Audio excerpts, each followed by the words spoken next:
that mobile can also be exposed. And a few researchers has actually showed that for Android 4.1.1, which enabled the vulnerable OpenSSL library and also the heartbeat extension, were actually vulnerable to that. Harder exploitation, but still possible. And at the time of the exposure, the uncovering, we had 50 million devices running this version of Android. That's a huge problem. So we talked about implementation bugs. Let's talk about design issues. And over here, we really like design issues because they stay. You know, they are going to be with us for years from now. And we'll show some examples for that. We can divide them also to two sections. One are designs of the protocols themselves, how HTTP works, how HTTPS works, and etc. And other is design of the operating systems themselves. And we see that mobile devices are much more challenged with these type of issues. First of all, especially when we're talking about trying to protect these devices, we see that all the classical paradigms of security approaches that have been used in the wild for the past 20 years on desktops are not really applicable for the mobile.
Allowing us to see what you're doing on this specific site. Just bear in mind, you know, it's 5 years old and still applicable to many devices. So we've seen standards such as HSTS that mitigate the risk of that, but still it's amazing to see 5 years later how so many devices are still susceptible to this kind of problems, including mobile devices. We will share the slides later, so wherever there are more questions on technical details, in many places we placed read more to external articles that can provide that. For those of you who have iOS, how many of you seen this screen? And what would you say that, not you, but your friends would do on this screen? They would click continue, right? Any suggestions about statistics? How many of the people click continue in your perspective? Shout, because I can't hear. 95. 92%. We did several tests for that. We popped up this message to a lot of users that have just passed by. And we saw that 92% of the users have clicked continue on this screen. Yair also made a great recommendation where, we didn't test that by the way, but he thought of the 8% that didn't click continue, if he would pop up this message for them again, and again and again, they will probably click continue, right? So again, we didn't do this analysis, but we are pretty positive that it will even increase the numbers. The impact of this is very, very simple.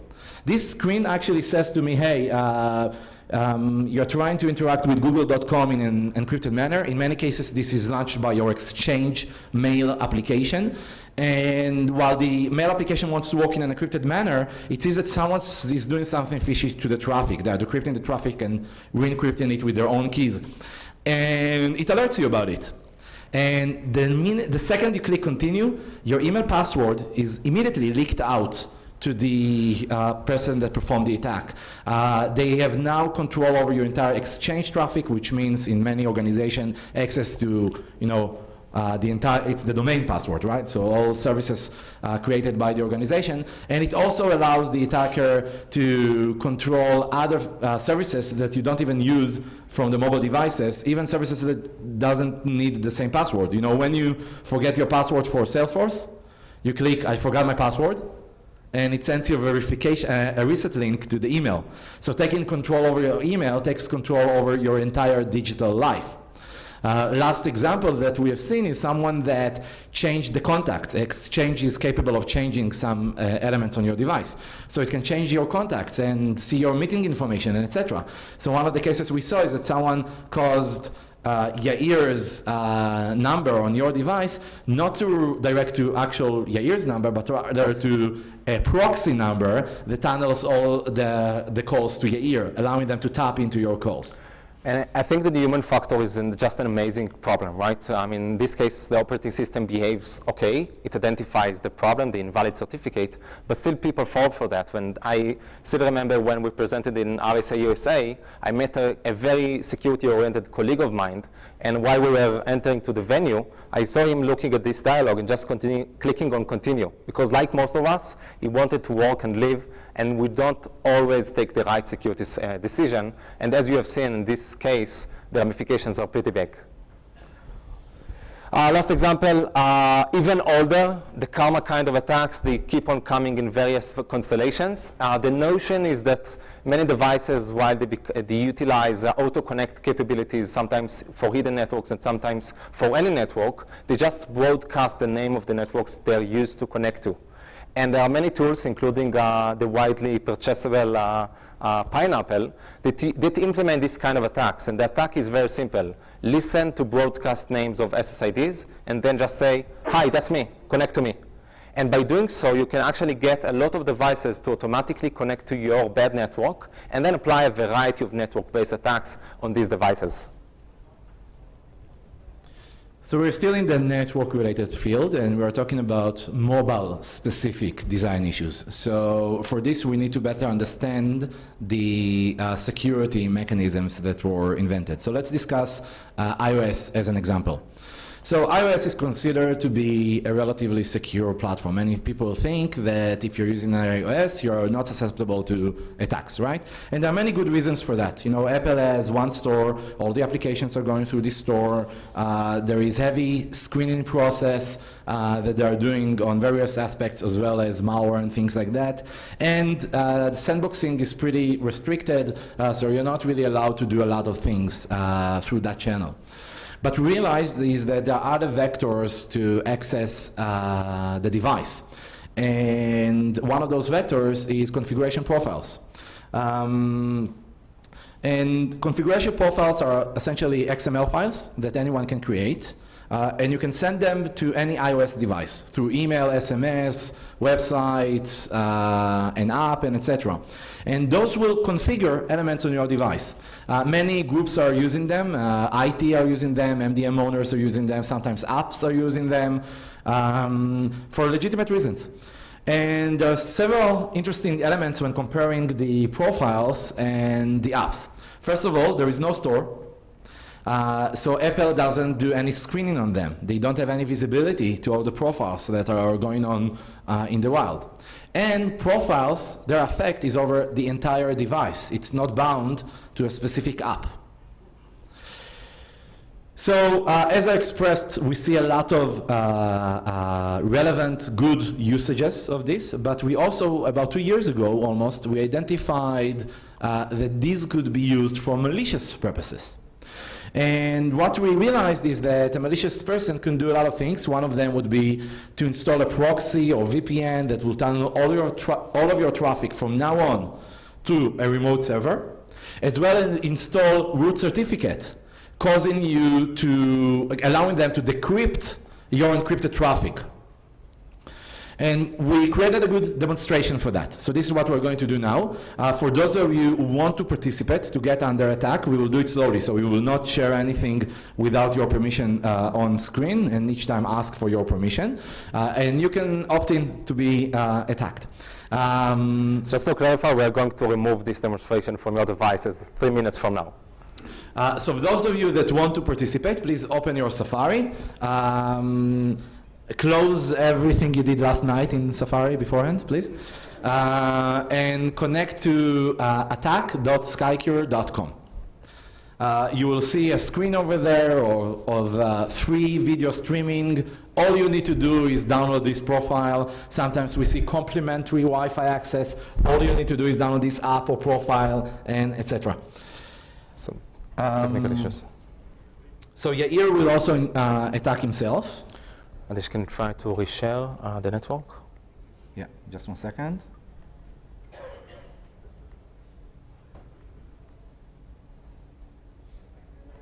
No, it should be Thunderbolt. That's Okay. Yeah. Just 1 second. Anyone is trying to connect, by the way, during this time? We were frightening you too much, okay. We did this in RSA, the last RSA, and we were amazed by the fact that most of the audience connected, and then we thought that we need to elaborate a bit more on the impact, so now I see that maybe we did it too much. So yeah, can you share your... No, it does not connect to the network. Just 1 second. Let's try it. Yeah. Just a moment. Okay. So over here, this is the attacker screen, and here you can see Yair's screen. And what Yair will do is he will open his Safari and browse to this malicious website and install this malicious profile. So I'm a layman. I see that someone promises me free movies, and I have a very secure iOS device. So I say, heck it, let's do it. I recognize this dialog because I installed the mobile device management in the past, or maybe work with mobile carriers that requires that. And I see that this profile is legit. It looks like verified, green. Okay, let's do it. I installed the profile. You see, after about 2 seconds, I'm back in my browser. Just a second, we can see your screen. Can you try to share again, maybe? Sure, I'll try. We have some network issues.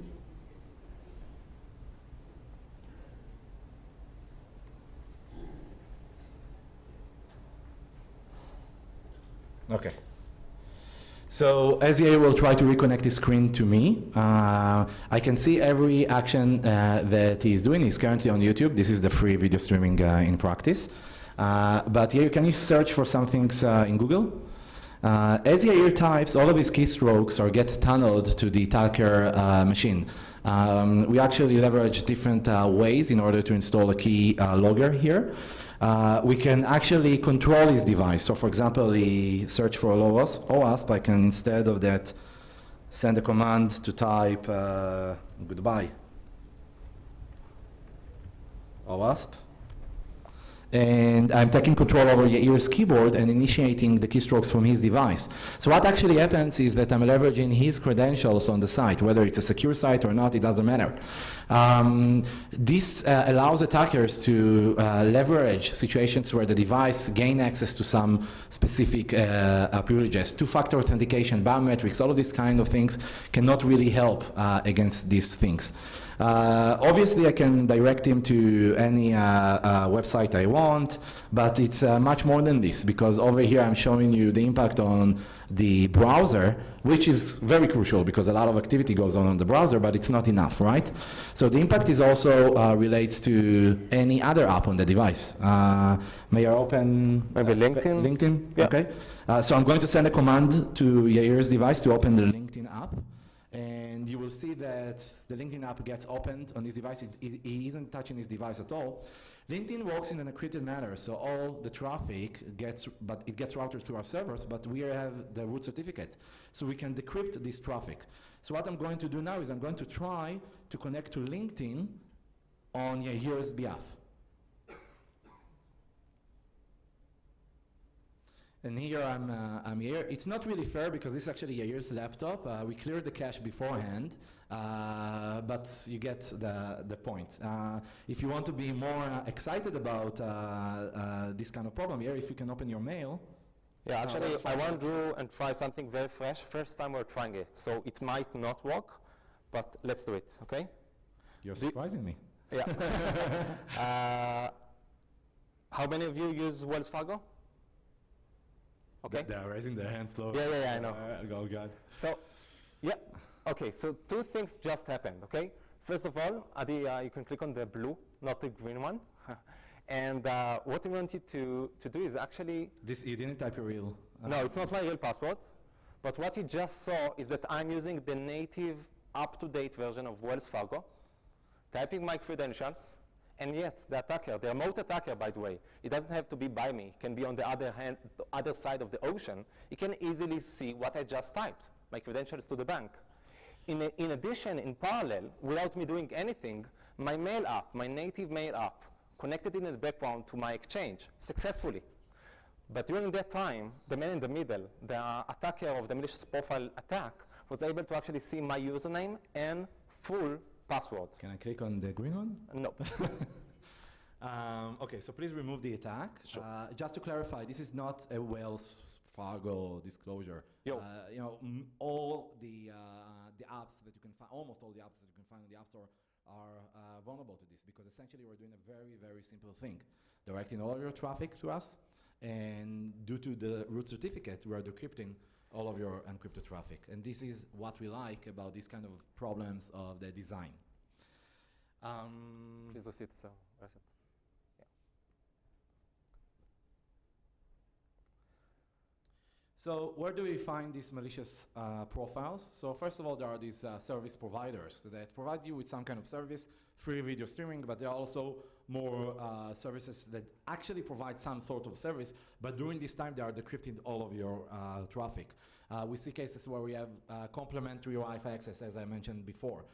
We see cases where there are vulnerable services. So the case where a service got you to install a profile for their own reasons, and due to the vulnerability in it, someone else managed to leverage this trust that you have with the service and tunnel all of the traffic through them instead. And we also see cases where there are privacy violating services. A couple of months ago, LinkedIn had profiles in their app causing all of your traffic, and they actually did it. They decrypted all of your email traffic for various features that are, I really like those features, but they really, really hurt your privacy because they decrypt all of your sensitive data. So we have 15 minutes left and a lot of content to provide, so we will try to focus on some interesting aspects that we want to share. First of all, I think something very straightforward is the notion that malicious profiles, which just was demonstrated as a very simple flow of an attack, can easily be utilized into becoming a viral process.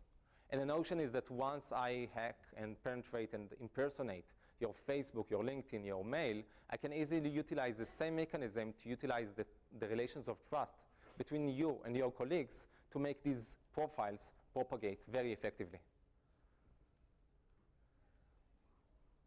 Okay. Another example is Wi-Fi gate. The problem is, we sometimes hear people that say that I never connect to Wi-Fi, so I'm safe, right?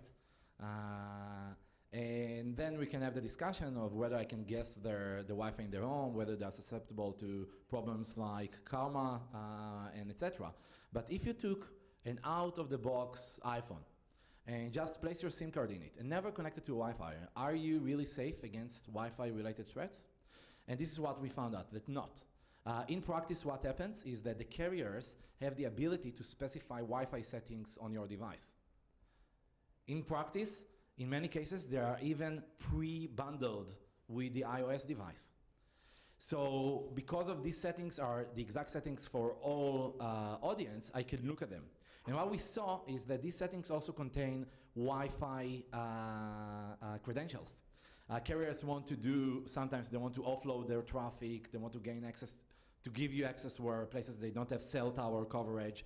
And for that reason, they also specify Wi-Fi settings for you.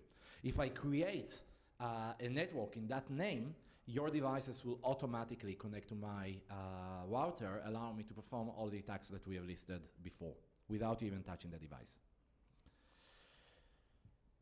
And now this is this is in many ways the future, up-level vulnerabilities.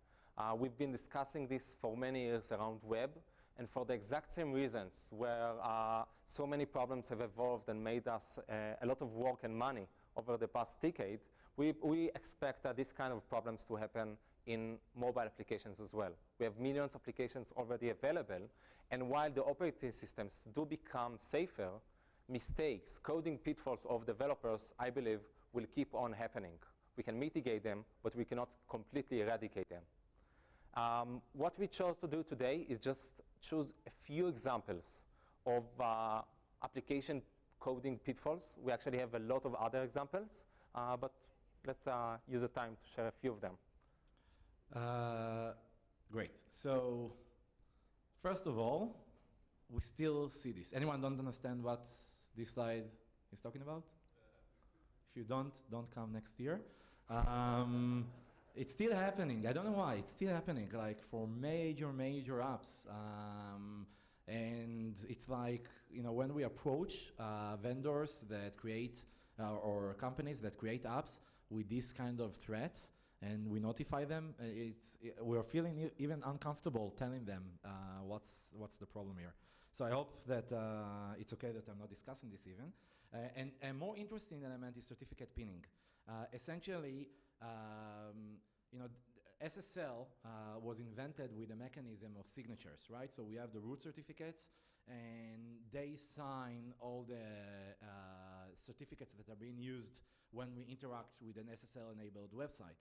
And by that, we can identify the fact that we are actually talking to that specific service. However, if someone got, in a various way, if someone got you to install a certificate on your device, or for some reason, you know, you get this pop-up and you click continue, all of these things, then everything fails. But in the mobile world, we have a better solution for this. In the mobile world, your app can verify that the chain of certificates that you get from the target server is exactly the chain of certificate that you were supposed to get, because you wrote both the app and the service. You know of both of them. And this is very different than the browser case in the classical desktop environment, where the owner of the browser has no control over the websites that you develop, that you connect to, I'm sorry. And for this reason, the whole notion of a root certificate authority was created. Over here, we have something that is much better. And this will allow you to remove many of the attacks that we see on SSL on website, on mobile applications. Another element here is that the users can never know. They always have to trust you. They don't know if you're connecting through HTTP, and they don't know if you're connecting through HTTPS or not doing the certificates. And hence, it's very important for you as developers to take responsibility over this. Yeah, so for obvious reasons, this is not happening fast enough. And this is by the reason Adi mentioned that Wells Fargo is not specifically vulnerable, and he's correct. Almost all the applications in Apple's App Store do not perform certificate pinning. That is why Facebook is problematic. That is why LinkedIn. That's why Exchange and banks. And there are some awareness issues, but also technical issues. When you perform certificate pinning, you are actually required to make things extra correct. Think about the notion of pinning a specific certificate that you currently have between the client that you wrote and the server that you wrote. What happens if the certificate now needs to be changed, like if it's expired or just compromised? That means that if you haven't thought about this before, you would have a very big problem with your applications, because they expect specific certificate and want to change it. So in order to properly implement certificate pinning, you must also have a mechanism that allows you to fall back and exchange the pinned certificate. There are some mitigations by the fact that we do have the ability to send a new version of apps through the app stores, but still this is a very important notion, and I can share that we're aware to pretty big companies that had a nightmare around that. Last example is something I think is pretty nice, very, very simple, very logical problem that still applies to tens of thousands of apps in the App Store. Many fix it, but still, a year after we uncover this, we see a lot of vendors still working on fixing that. And the problem is very, very simple. We're talking about apps and the way apps cache HTTP directives. So let's see a quick diagram and illustration of the problem, and then we can discuss about its ramifications.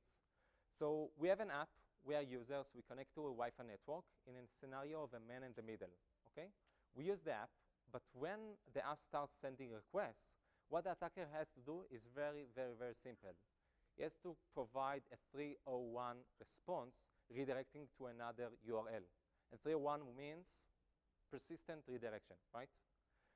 But what actually happens the moment that happens is that the app now asks for the new URL that he receives. And that one actually gets to the attacker server, which in change want to make sure that the attack remains seamless. And for that reason, he actually requests the actual content from the real server. So far, what just happened is a very, very simple HTTP response attack with no visual indication to the victim. Why? The same UI is presented, and in mobile apps, unlike web browsers, you can't really see the URL, right? You don't have an idea where your app is communicated to. But the interesting part is, if you think about the code that was written, you have like in the first request, a specific URL for loading the information from your app provider. But now what just happened is that the app logic has persistently changed. From now on, no matter what you do, you can close the app, open it, close the app, open it. It will keep on asking the requests. Instead of the real server, it will ask them from the fake server, from the attacker server. That becomes interesting like 1 month later. You are at your home, feeling secure, reading your news in New York Times or whatever. But, and I'm not saying this is vulnerable, just as an example. And you read the news, but now, instead of reading the real news, you are actually reading fake news. If it's a bank application, you understand the notion.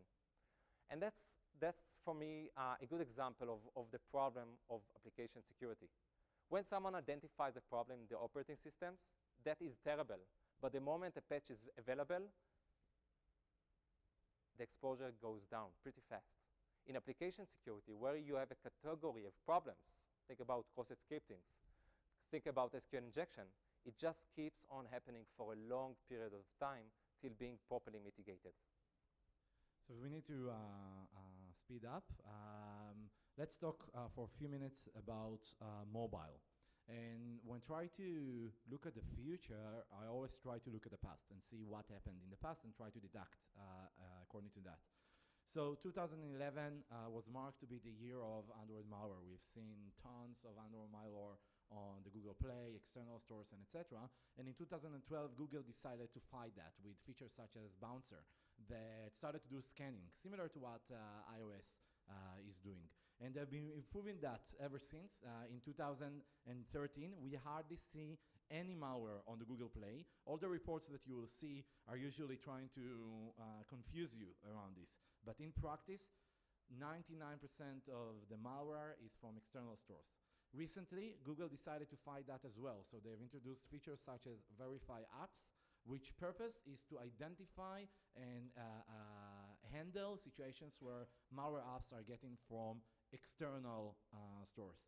In that sense, Google is becoming more and more like iOS on the front. But the mobile problem will not, the malware problem will not be, fully mitigated, right? We know that it's here to stay. And what we see is that there is kind of an axis between real malware apps that we can think about and apps that hurts your privacy. And they actually provide some kind of service. I'll give you an example. In Google, in Android, when a new app installs itself, it asks for various credentials. And let's assume that it asks for credentials to see all of your keystrokes. It's a keyboard. Now in iOS 8, you can do that as well. Now, if I would tell you that I'm taking all of your keystrokes and sending them to a remote server, would you say I'm a malware? Yes, right? But if I would say that I'm a very sophisticated keyboard that is capable of giving you recommendations based on the things that your friends has typed in the past in their devices, then I'm suddenly a service. And it doesn't matter because you are still at risk. And if I'm talking about organizations which put so much money in protecting their devices of their employees, they are simply unaware of this kind of problems. Let's skip for the sake of time. I want to summarize. We talked about 4 main threats. The first one is the physical layer. The second one is the network-based threats. And the third one is the malware and application security threats. And we see them as becoming a unified problem. We hope you enjoyed the discussion. We hope you enjoyed the demo. If you want to see it on your own devices, we would love to do it for you. And that's it. If there are any questions, we would like to answer them.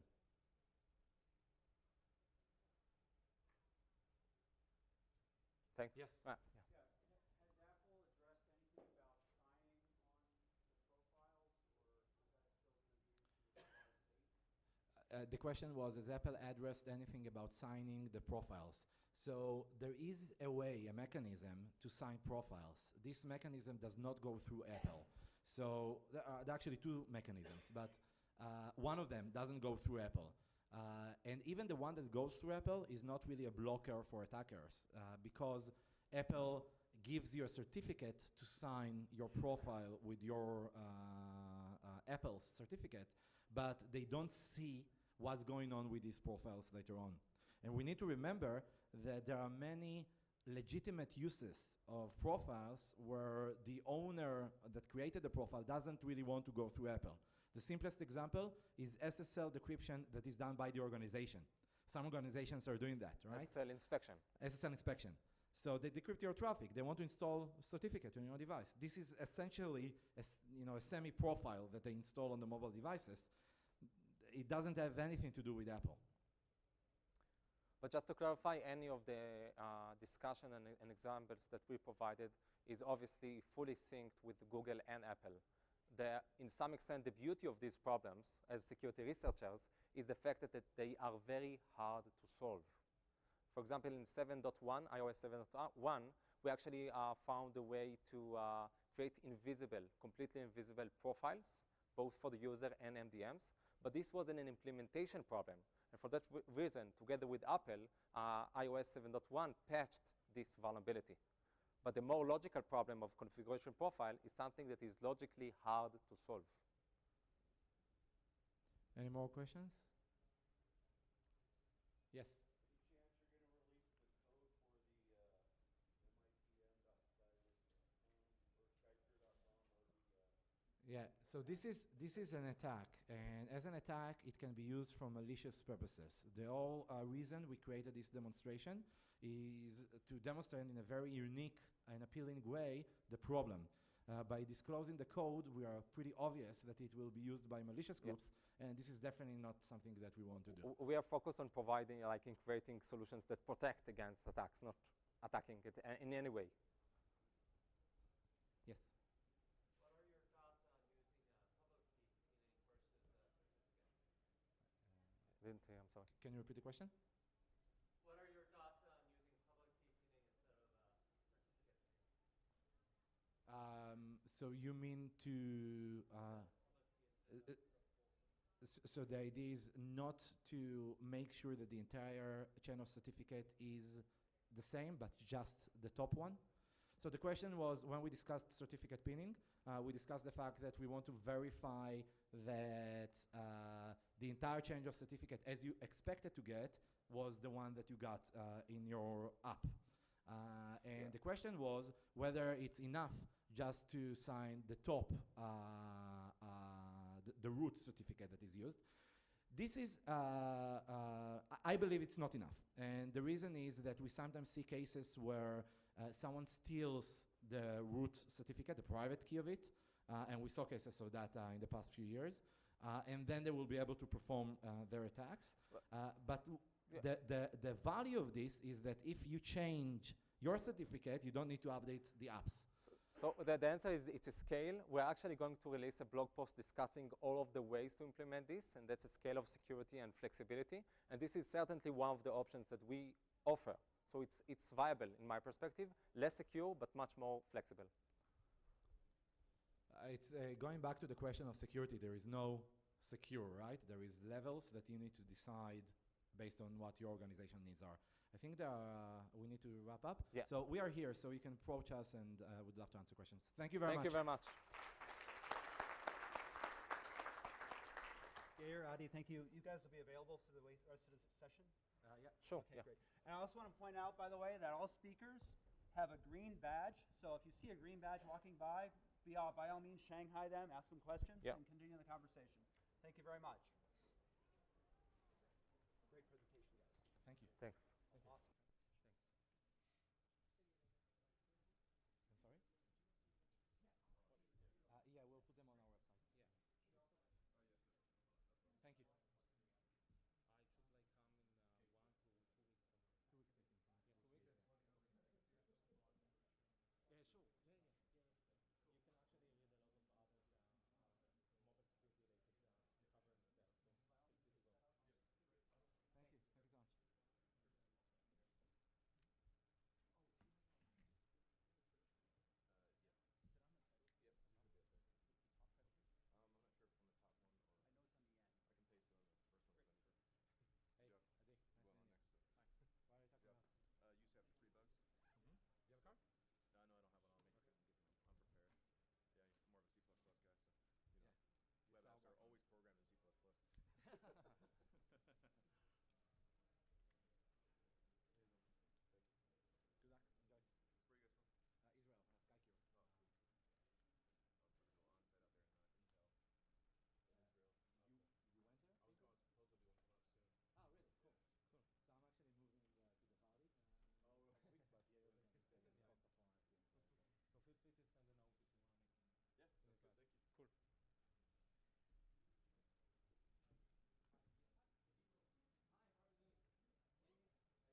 now starting the second session with Stephen Sims.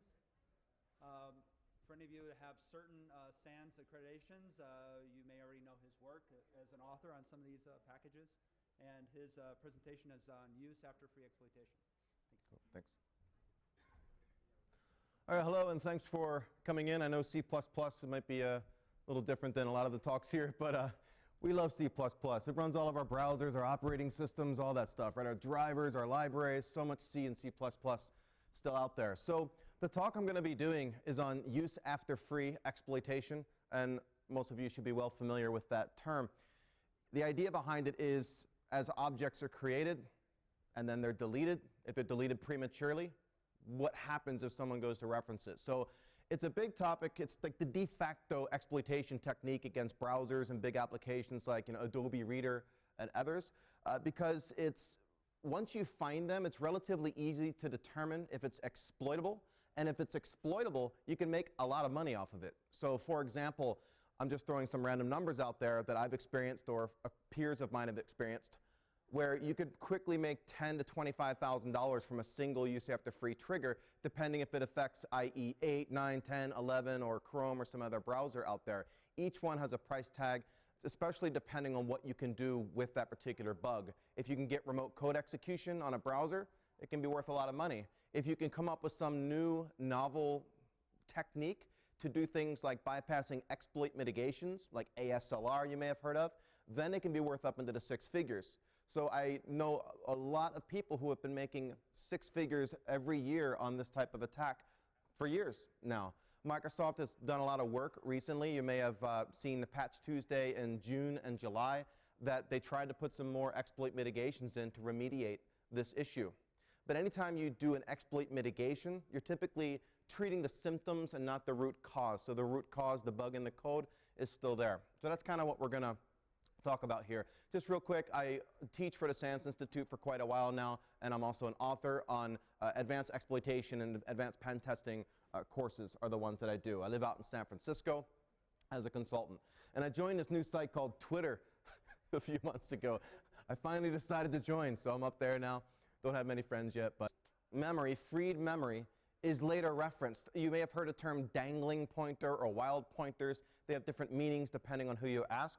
But typically when you say dangling pointer, you're talking about a use after free scenario. It's mostly a C++ problem, but again, our browsers are mostly C++ based. We have JavaScript that needs to be able to access the DOM and manipulate things in order to cause these triggers to occur, to cause the reference to later occur. So it can often be controlled to, or used to control the instruction pointer, to get code execution, which of course is at the end of the day, something an attacker highly desires.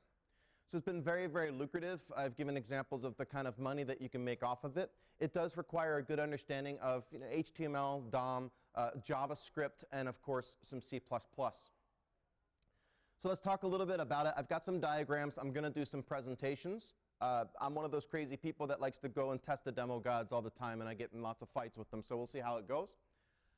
So C++, if you're not familiar with it, if you use virtual functions within a class, something gets created called a virtual function table. This virtual function table holds pointers to virtual functions within that class. So if we instantiate an object out of a C++ class, then various virtual functions can be, of course, called.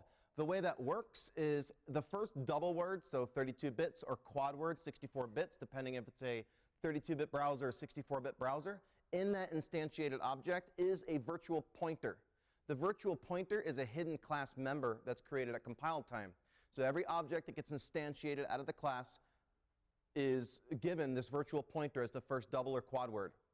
That's important because when we go through the process of calling a virtual function, that virtual function vPointer, you can call it, gets dereferenced out of the object. And I'll demonstrate this soon. So we dereference the vPointer out of the object, and then we dereference an offset from that vPointer into the virtual function table to load the desired virtual function, and then we eventually call it. The second double word or second quad word is something called the reference counter, which becomes very important, and I'll explain why in a moment. A class constructor, so with C++, You can create a constructor. If you don't, a default constructor will typically be created. When an object gets instantiated, it goes through this constructor function, which creates it. It's got a size associated with it. The memory is allocated, all that good stuff. Just like everything gets created, when it's no longer needed, it goes through a destructor. So it gets destroyed, I guess you could say. If you're talking about things like C++ smart pointers and others, you've got this thing called a reference counter, and that's the second double or quad word in the object. That reference counter, when you instantiate this object, it gets incremented to 1. And every time a new reference is made to this object, it gets incremented again. Every time it goes out of scope or we don't need it anymore, then we decrement the counter. When that counter gets decremented to 0, that's when the object can be released. If the object gets released prematurely and something comes to go reference it later on, thinking it's still there, that's when you get a use after free scenario. I used to give this terrible analogy. It worked in my head, but that doesn't always mean it works for everyone else, about how to explain use after free. And I had my dog passed away recently before this, and I was like, let's say you still have a reference to the dog, and the dog dies, and you come home and it's not there, but someone replaced it with an angry pit bull, and it didn't make any sense. So I'll use a different one, which is imagine if 6 people go in on buying a 6-slice piece of pizza. So you've got 6 slices. 6 people go in. Each person gets 1 slice. But one person, they have 1 reference, each one. They've added that reference. What happens if one of those individuals eats 2 slices? They've decremented now prematurely down to 0 because the 6th member didn't get their slice. Someone decremented it prematurely down to 0. So what happens when this individual goes to get their slice of pizza thinking it's still there? If it's not there, they're just going to be angry, right? If it's been replaced with a malicious slice of pizza, you can think about, I went to Casa Bonita last night. It's kind of on my mind. So I waited 10 years to go there, right, after the South Park episode. So, but you get the idea. Something that's supposed to be there is prematurely deleted, and therefore, what happens? Well, if we can replace that object with something malicious, then we can get control of that user's browser and hopefully their system. So replacing the deleted object, it allows for control. So this object, remember the first double or quad word I said is the V pointer. Well, what if we could somehow replace that object that's been freed, and then we can trigger the use after free bug so that object gets dereferenced, the pointer out of it, but it's now our pointer. That means we get control of processor registers, and we can tell it what to do at that point. So in this example, we're replacing a 56-byte object. You can see up here we're using unescape, so we want it to be dead code. Because what usually happens is, and I'll have a diagram coming up soon, we dereference the first double or quad word out of the object, and it goes into the designated register. We want to make sure, because the way Unicode works and such, that there are no nulls in here. So we need it to be 56 bytes in this example. So we have our first 4 bytes on escape. That's going to be our pointer, our V pointer. Then we've got the padding bytes to fill us out to 56 bytes, minus 2 bytes, because there's 2 nulls that get put on the end automatically. So in this example, we padded out 25 bytes, but we say times 2, because each of those bytes is going to get a null added onto it. So in this example, we're up here. You can say we're creating a variable called vtable, and we've set it to be what's on the diagram on the lower area. We want dead code to be loaded into the designated register. Then we allocate memory here in the second line. Down here at the bottom, you can see we assign it equals vtable1, so we're able to get that allocation that we want and fill it with exactly what we want. Now, Microsoft recently tried to stop some of that, because one of the big issues is a lot of these objects, when they're created, are created in the process heap. So that's the general, if you're familiar with memory, the general process heap that the process has, like Internet Explorer. So they created something called isolated heaps, which is nothing new in security. It's just new to Microsoft's browser. The idea behind isolated heaps is, let's make it so it's not so easy for an attacker to allocate an object at a very specific location. If we isolate things in their own heaps, then how is the attacker going to get that allocation into that specific heap? Or is it just going to end up in the process heap? So we're not going to be able to replace the freed object as easily. But there's a lot of research now going into, well, how do we fix that? As an attacker, how do we make that still work? So this right here is a common exploitation technique for use after free. We do something you may have heard of called heap spraying. Heap spraying, the old technique was we use JavaScript, we run a little loop, and we just keep allocating huge amounts of memory, huge blocks of memory, filled up with nothing but something like 0C over and over and over again. And then at the very bottom of each allocation is our shell code, to open up a port or something like that. The 0C serves a couple of purposes. One is with the default process heap in like Internet Explorer, even with address-based layout randomization running, if we keep forcing allocations to occur, it will eventually hit some predictable memory addresses. So you can randomize all you want. If I can just keep spraying memory with something, I'm eventually going to extend it out to a location that I know is reliable. So 0C was used commonly, and there's a couple of reasons for it. One is we could always extend out to the memory address 0C, 0C, 0C, 0C. And then also 0C is an opcode. It's an x86 opcode, which means OR AL. AL is the accumulator low register, part of EAX or RAX, and it's benign, meaning that if the processor goes to execute the instruction OR AL, it just slides down to the next instruction, to the next one, to the next one, and eventually hits our shell code. So in this example, we say move into EAX, and then here we're dereferencing ECX. ECX is commonly the object pointer. So the object pointer is being, or the V pointer is being dereferenced out of the object, and we grab right here 0C, 0C, 0C, 0C, and we load it into the EAX register. EAX now holds that value, which is serving as a memory address because we've sprayed memory so far. The next thing that happens is we dereference an offset. So the process thinks that EAX is pointing to the real virtual function table that holds virtual functions. But it doesn't, because we've hijacked it. And we've sprayed memory enough so that memory address 0C, 0C, 0C, 0C points to nothing but 0Cs.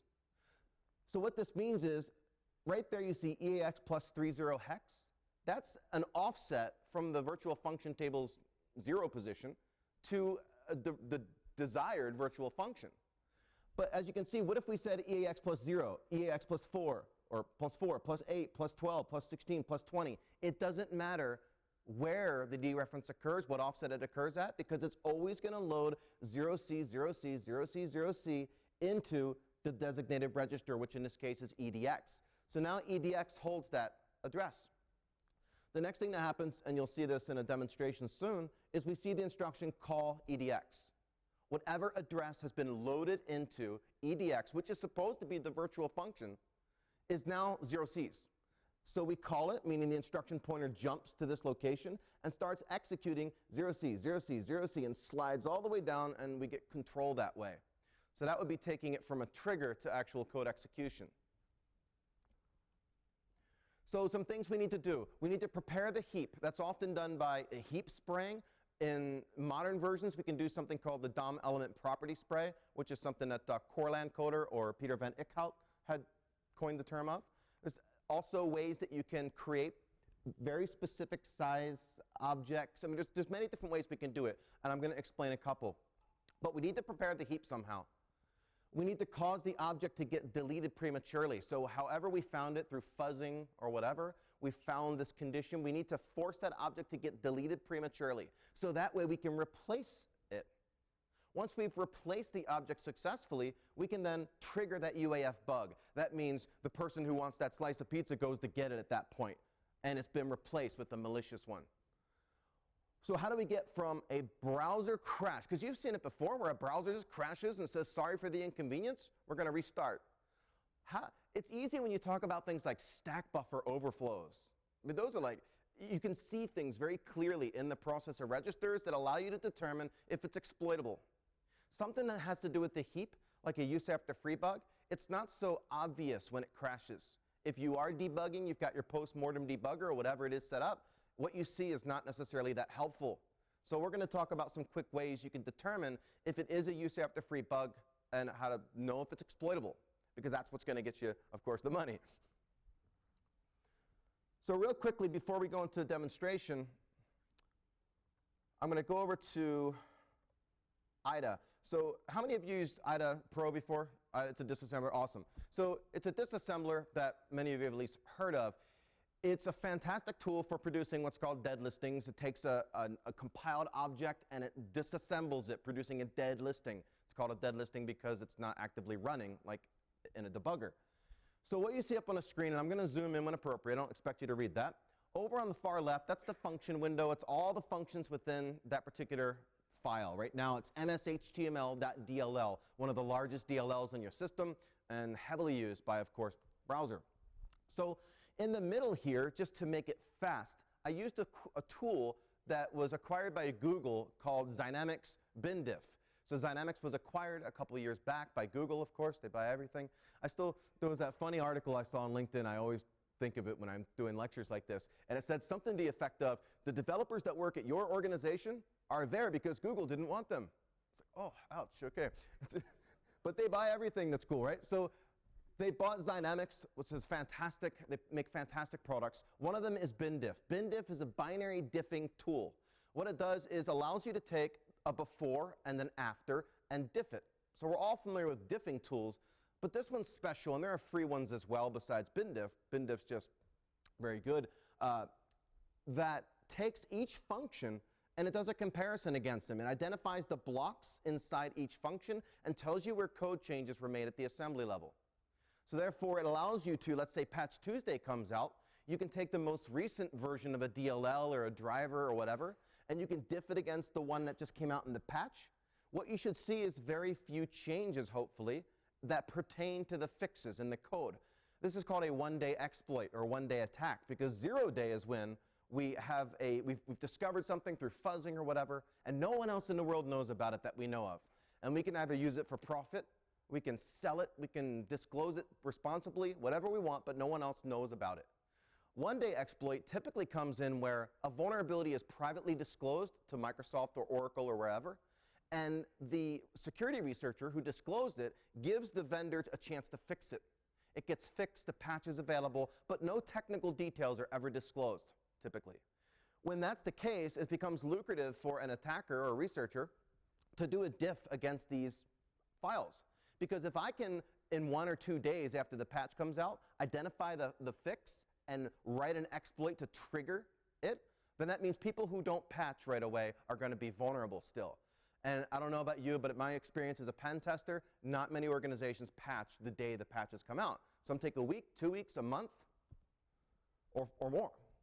So what I'm going to show you here is this particular function. Let me zoom in. This function right here, C markup is the class, insert element internal is the function in that class that had a problem. And I'm going to run a diff against it. Well, we've already run a diff. I'm going to bring up a visual diff now.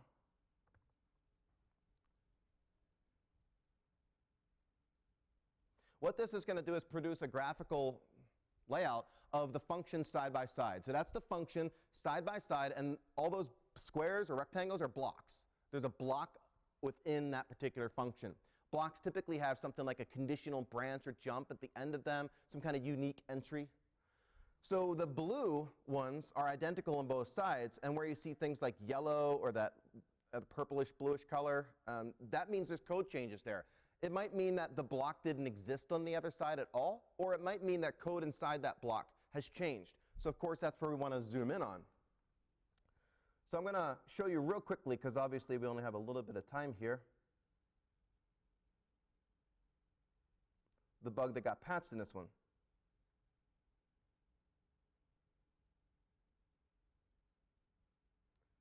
So notice here on the right side, so the right side is the patched version, and the left side is the unpatched version. Notice right there where it says add ref. It says call add ref C3POS. That is not, it doesn't exist on the unpatched side. That was where the patch was changed, because in the unpatched version, there was no call to add ref. And if there's no call to add ref, but a reference is there, what happens when it goes and deletes, but it never did a reference in the first place? It decrements an object counter that it never incremented. Therefore, someone else out there who needs to reference this object, they may not be able to do it, and you trigger a use after free bug. So this is where this particular one was fixed. So just keep at the top of your head, insert element internal, because you'll probably see it again here in a moment.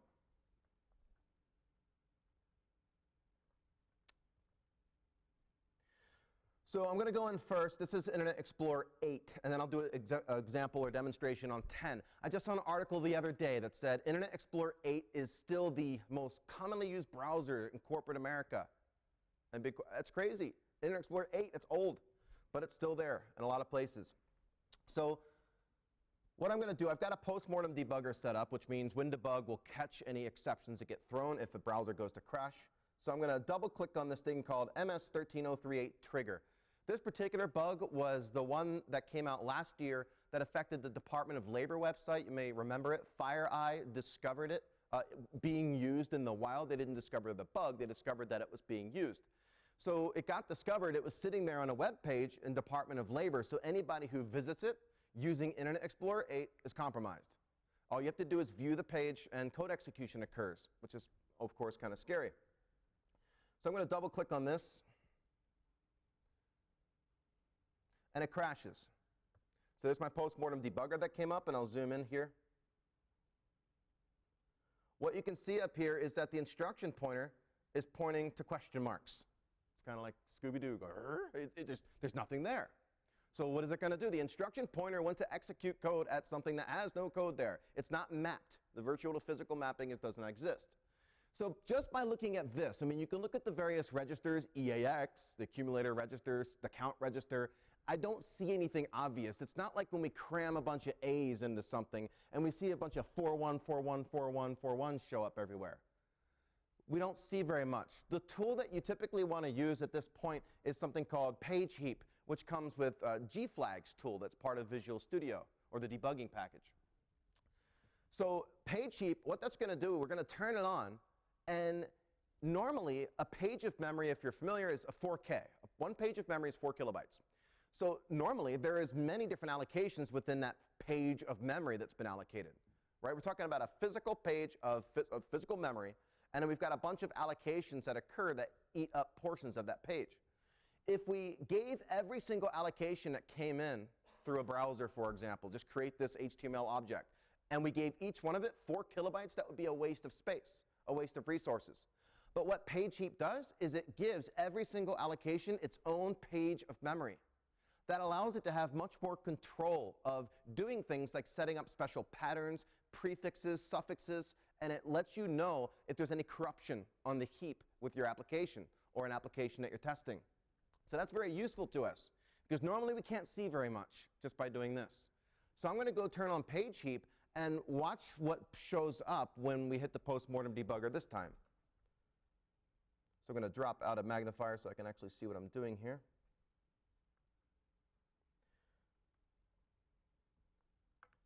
So page heap, to turn it on, I'm going to say gflags exe/p/enable, and then you give it the name of the program, iexplore.exe. So now it's on. So we'll go back and run the same exact trigger. Here's our postmortem debugger. And now I'll zoom back in. Now look what showed up in EAX this time. That was not there the last time. F0, F0, F0, F0 is a special pattern that's been put in by page heap. What it indicates to me is that the object that was dereferenced there has been freed, because that's the free padding that it uses. So I'll show you some examples of this in a moment. And you can see something very useful at the bottom here. This instruction says move into the EDX register EAX plus 70 hex. Or remember I explained just a moment ago that the V pointer gets dereferenced out of the object, and then we dereference an offset to that to load the virtual function address into the designated register. That's what's happening right here. So you can see move into EDX. We're trying to load a virtual function into EDX. But since that object's been freed, page heap went in and reset the memory, initialized it to F0s, and it's indicating to us that that's freed memory. So we still would want to go further to determine that it truly is a use after free, and that's what we're going to do next. But I wanted to point that out because it's very useful. Another thing that's useful here is at this point, if we type in UF C element CDoc,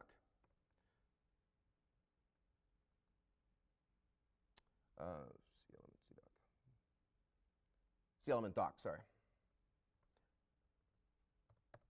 And why this function? Because right here it tells us that that's where the crash occurred, right? And it still doesn't like me because I didn't put in.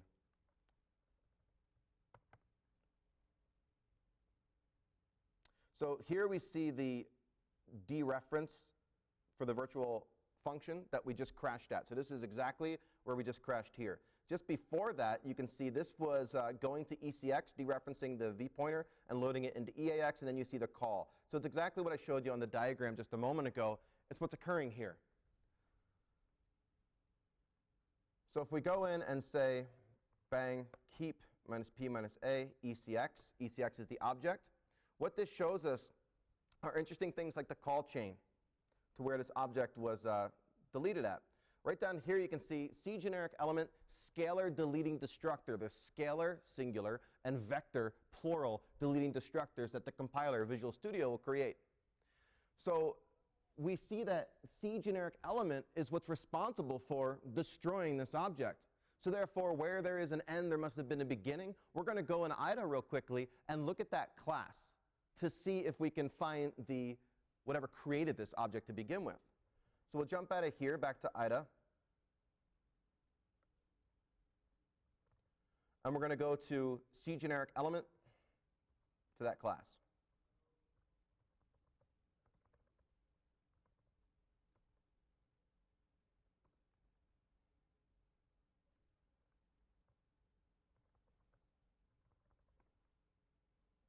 So here we see scalar deleting destructor, which is exactly what we just talked about. So if we double click on this, you can see inside here that heap free is being called. So that's where we're freeing that up. Where there is an end, there must be a beginning, is what I just said. So if we go back over here and look at this class, you can see there's one called create element. If we double click on this guy, we can see that heap alloc is called. So that's allocating the memory. This right there is the size of that object. The size is something that we need. So 38 hex is the size of the object, because when that gets freed prematurely and we want to replace it, we need to know that size in order to do that. So that's useful to us. What I'm also going to do in a moment, if we have time, is set up some special breakpoints to confirm that the use after free bug that we're talking about actually exists. So if we go back over to WinDebug, we're going to look at the page heap, what it does here. So here we're going to say DT because we want to dump out the structure. DPH, block information. ECX, which is the object, minus 20 hex, which gets us to the start of the metadata. So these are special start stamps and stop stamps. They help you know that you're in the right spot, because if you don't see these stop and start stamps, then you're in the wrong place. Down here we see that requested size, which matches exactly what we just saw in heap alloc. So that we've confirmed that now. You also see some other interesting things here, like what heap you're a member of, because a lot of applications, when they start up, might be 20, 30, 40 heaps that get created at once. Down here we can see stack trace information, lots of useful stuff to look at the call chains to figure out how did we get to this location.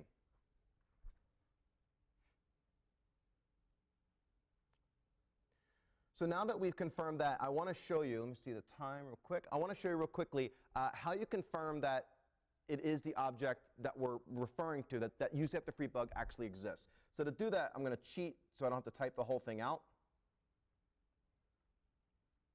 And I'm going to grab a couple of breakpoints. Now these breakpoints are the locations in IDA that we already saw. What these breakpoints are going to do, let me load them in there in a moment here. So first I'm going to start up the browser.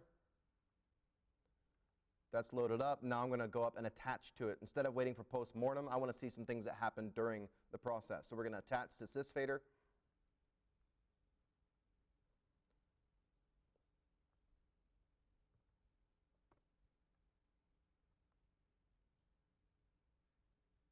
Let's try it again.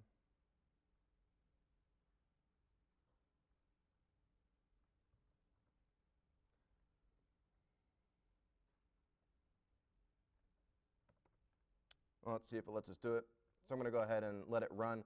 And we're going to go ahead and visit the malicious page here.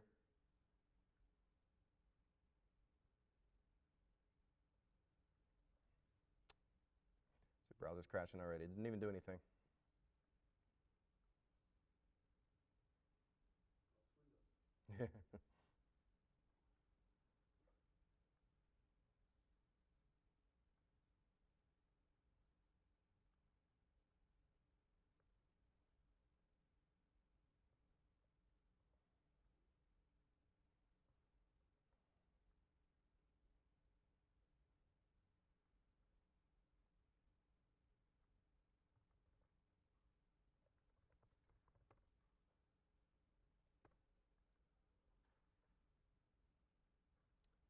I'm having a problem with this guy right now. So what I was going to show you with this one, I'll just jump to the end part. But what I was going to do is just show you created object, was going to give it the address, deleted object, give the address, and then once the use after free condition hits, you'll see that the register where the crash occurs holds that same address in there. But I don't want to spend much time on this because it's not that important.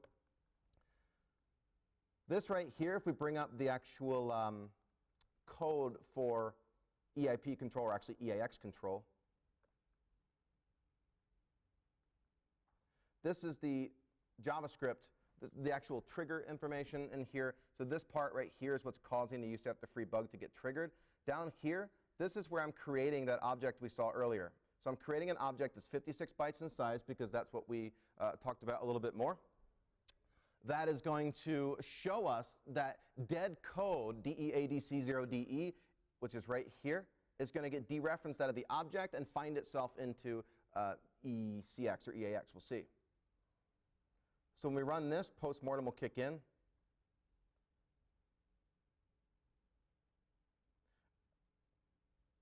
So we still got F0s, which means I need to turn off page heap. Page heap is great for debugging this stuff and finding things, but when you're ready to actually start exploiting, you've got to turn it back off. So I'm going to go ahead and turn that off here.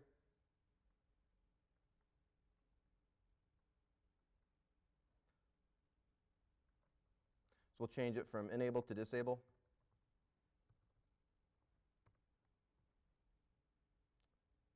And run the trigger again. So this time, I know it's kind of small, but you can see dead code is at that location.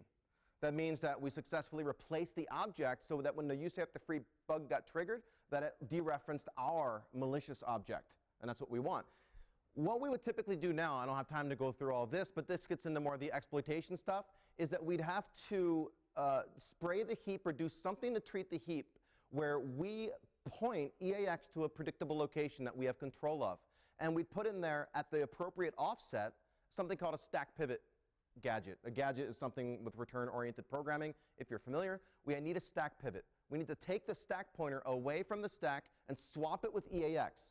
EAX right now is pointing to our malicious VF table, our virtual function table. So if we pivot the stack pointer away, we can then create a ROP chain that goes through and disables data execution prevention. We're getting around ASLR by spraying the heap, and in this example, using static modules from Java runtime environment that aren't randomized. So to demonstrate just the exploit working, I'll go ahead and run the actual exploit. First thing we'll do is check and see if a port's open.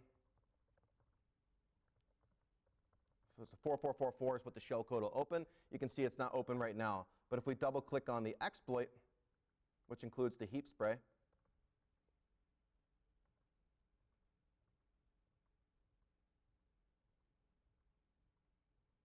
port's open. So all the person has to do is view the malicious page, and because of the use after free bug, we got remote code execution on their system. Of course, commonly this would be something like a dropper file would be dropped on here now, and we'd have some persistent malware installed on the box. So that should demonstrate how powerful it is to find these, and that's why they're worth good money. Like I said, $10,000, $20,000 is easy to get if you're selling to a respectable company for proper disclosure. If you go a different route, you can make a lot more money, but your buyers are going to be different. So real quickly, I'm going to go to a different snapshot I have here. This is with Internet Explorer 10. So this is a much newer bug that came out this year. This was Operation Snowman. It's what FireEye called it, because there's a big snowstorm going on or something like that, and it affected, I believe it was the Veterans Office and things like that, Veterans Affairs. So let me jump out to the slide briefly. So real quickly, ASLR. How many have heard of ASLR? Pretty much everybody, right? Randomization is a pain. When you're doing attacks and exploits, randomization means that when something's where you are used to having it and it's not there, it's like when you're home and your roommate, your wife, your spouse, whoever, you go to find something, you know you put it somewhere and it's not there anymore. That's ASLR. But every time it moves to a new location, and there's something called entropy that's involved, which means there are more locations where something could be stored. If I know I lose my keys and I know they're in the house, it's not too bad. If I know they're in the city of San Francisco, I'm in a lot more trouble. So ASLR is very powerful if everything is randomized. In this example, I'm going to try and demonstrate real quickly, everything was randomized. So how do you then exploit it if you can't find your code, if you can't find your ROP chain and things like that? You need to have a memory leak. There's got to be some type of memory leak, and a lot of exploits nowadays require two vulnerabilities at the same time. There's something called a relative virtual address, and that means relative to the base. Right?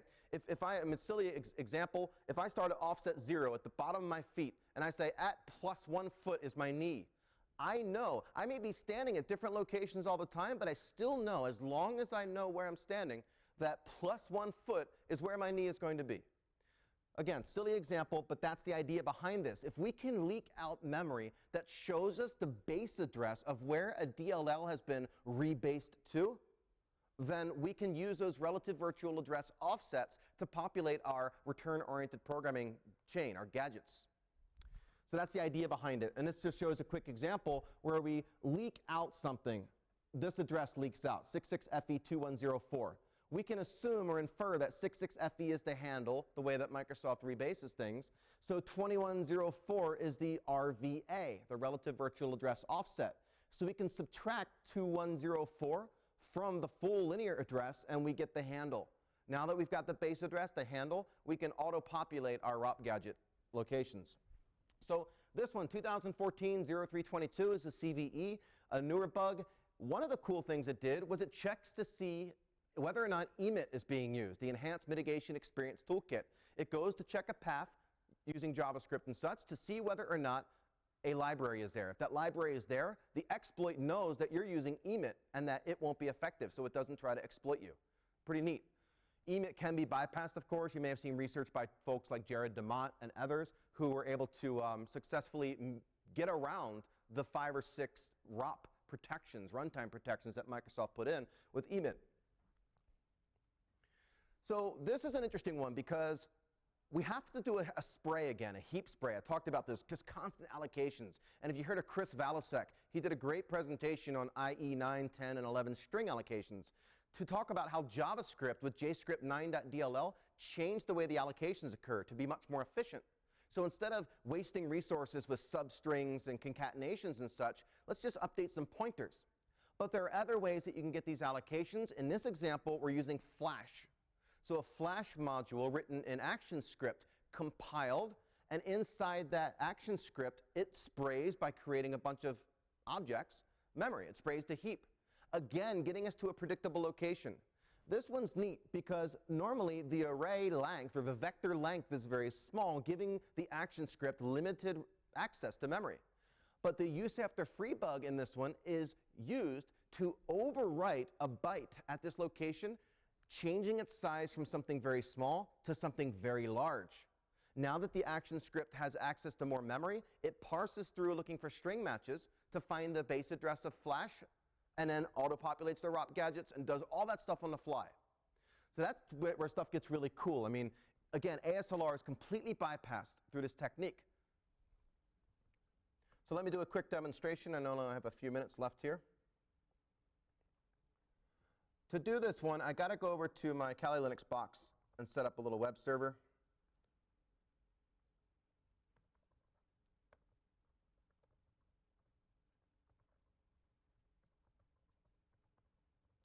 So I've started up a web server here.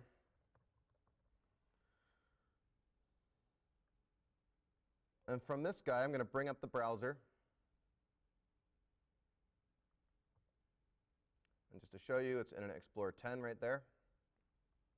And we're going to go to that address, so 192.168.214.129. So when we go there, you can see some files in here. Trigger is one of them. That's the actual HTML that is going to call up the malicious Flash object that we wrote in ActionScript. So we run this. This particular bug, the shellcode that I have in here, it simply spawns calculator. So calculator.exe is what spawns up if it's successful. Now, the shellcode could be changed to anything, of course, but this one, again, is just simply calculator. This one also doesn't work all the time. So you might have success sometimes, but not all the time. So I'm going to go ahead and kill this one real quick. Actually, what I want to show you is something a little bit more interesting.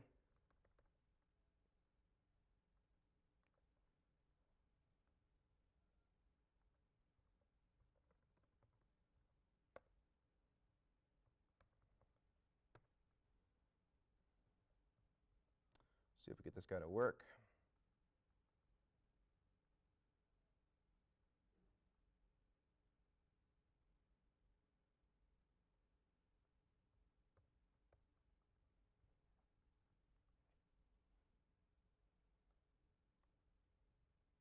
So I'm waiting for a pop-up to appear. We have an action script making a call out to, because action script can't directly access the browser DOM. It has to go through JavaScript to do it. So it calls out to a JavaScript function that triggers the bug, and then JavaScript can do what it needs to do. So a lot of times when it doesn't respond like this, it just needs to be rebooted. Let me go ahead and reboot this, and while I'm doing that, I'll take any questions that someone might have while it's restarting. Yes? If you spray the heap and you trigger the use after free, it looks like you're allocating one object of the same size. Is that going to land in the same space, or should they, okay, we're going to want? It's a good question. So the question is, after the use after free bug, or after the object is deleted and we want to replace it, then do we just create one object? Is that enough, or do we need to do a bunch? That gets into whether or not things like the low fragmentation heap and such are being used, because depending on how many objects of that size are currently stored in the LFH, we may have to trigger the LFH by doing 16, 17 consecutive allocations of that size to make sure that we fill that location. And now, especially with isolated heaps, it gets a lot more challenging. So now that it's started back up, I'll quickly do a check here. Bring up Internet Explorer, connect over to it again. What I'm hoping to show you right here is that the size is modified. So hopefully we'll get a pop-up box here. I'm going to set up connecting to it while I'm waiting.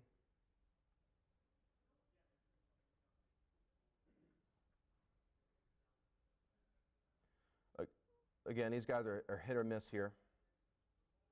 So there it is, done spraying heap. So it successfully worked that time. We'll attach to it. And now I'm going to look at the memory address. So dd 0x1a001000. So see how it's 3f0 right now? Now watch what happens. I'm going to let it continue. And I'll say OK. And then we'll set to break.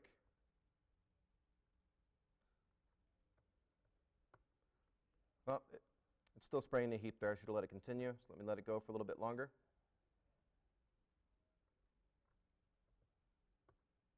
So what should have happened here is probably a different setting I need to make, but it should have changed at the 3f, and been much larger at that point. So I got like 2 minutes left. Let me try to connect out to the actual exploit again. That's what happens when you try to cram so much into 45 minutes.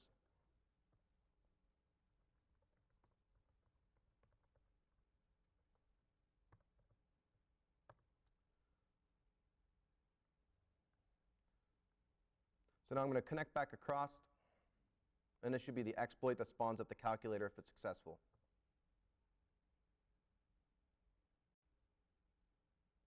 Just clear my cache to make sure.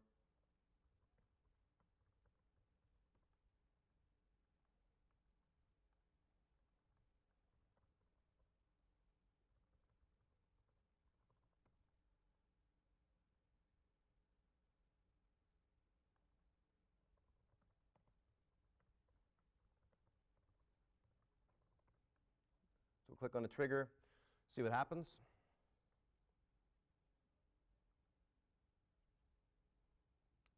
Takes a moment, spooling up here. It's doing things like spraying the heap with the flash object and things, so it takes a little bit of time.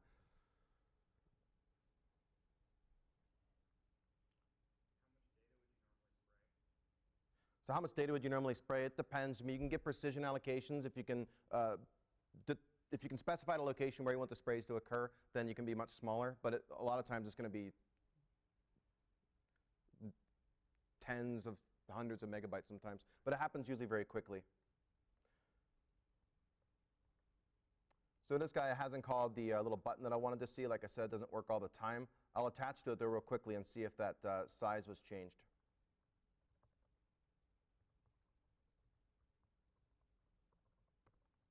Nope, still not changing that example.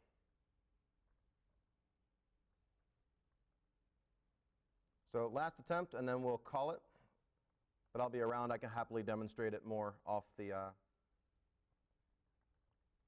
time here. So one more go. It's usually nice to me and works in the last go. We'll see. Any other questions while finishing up here?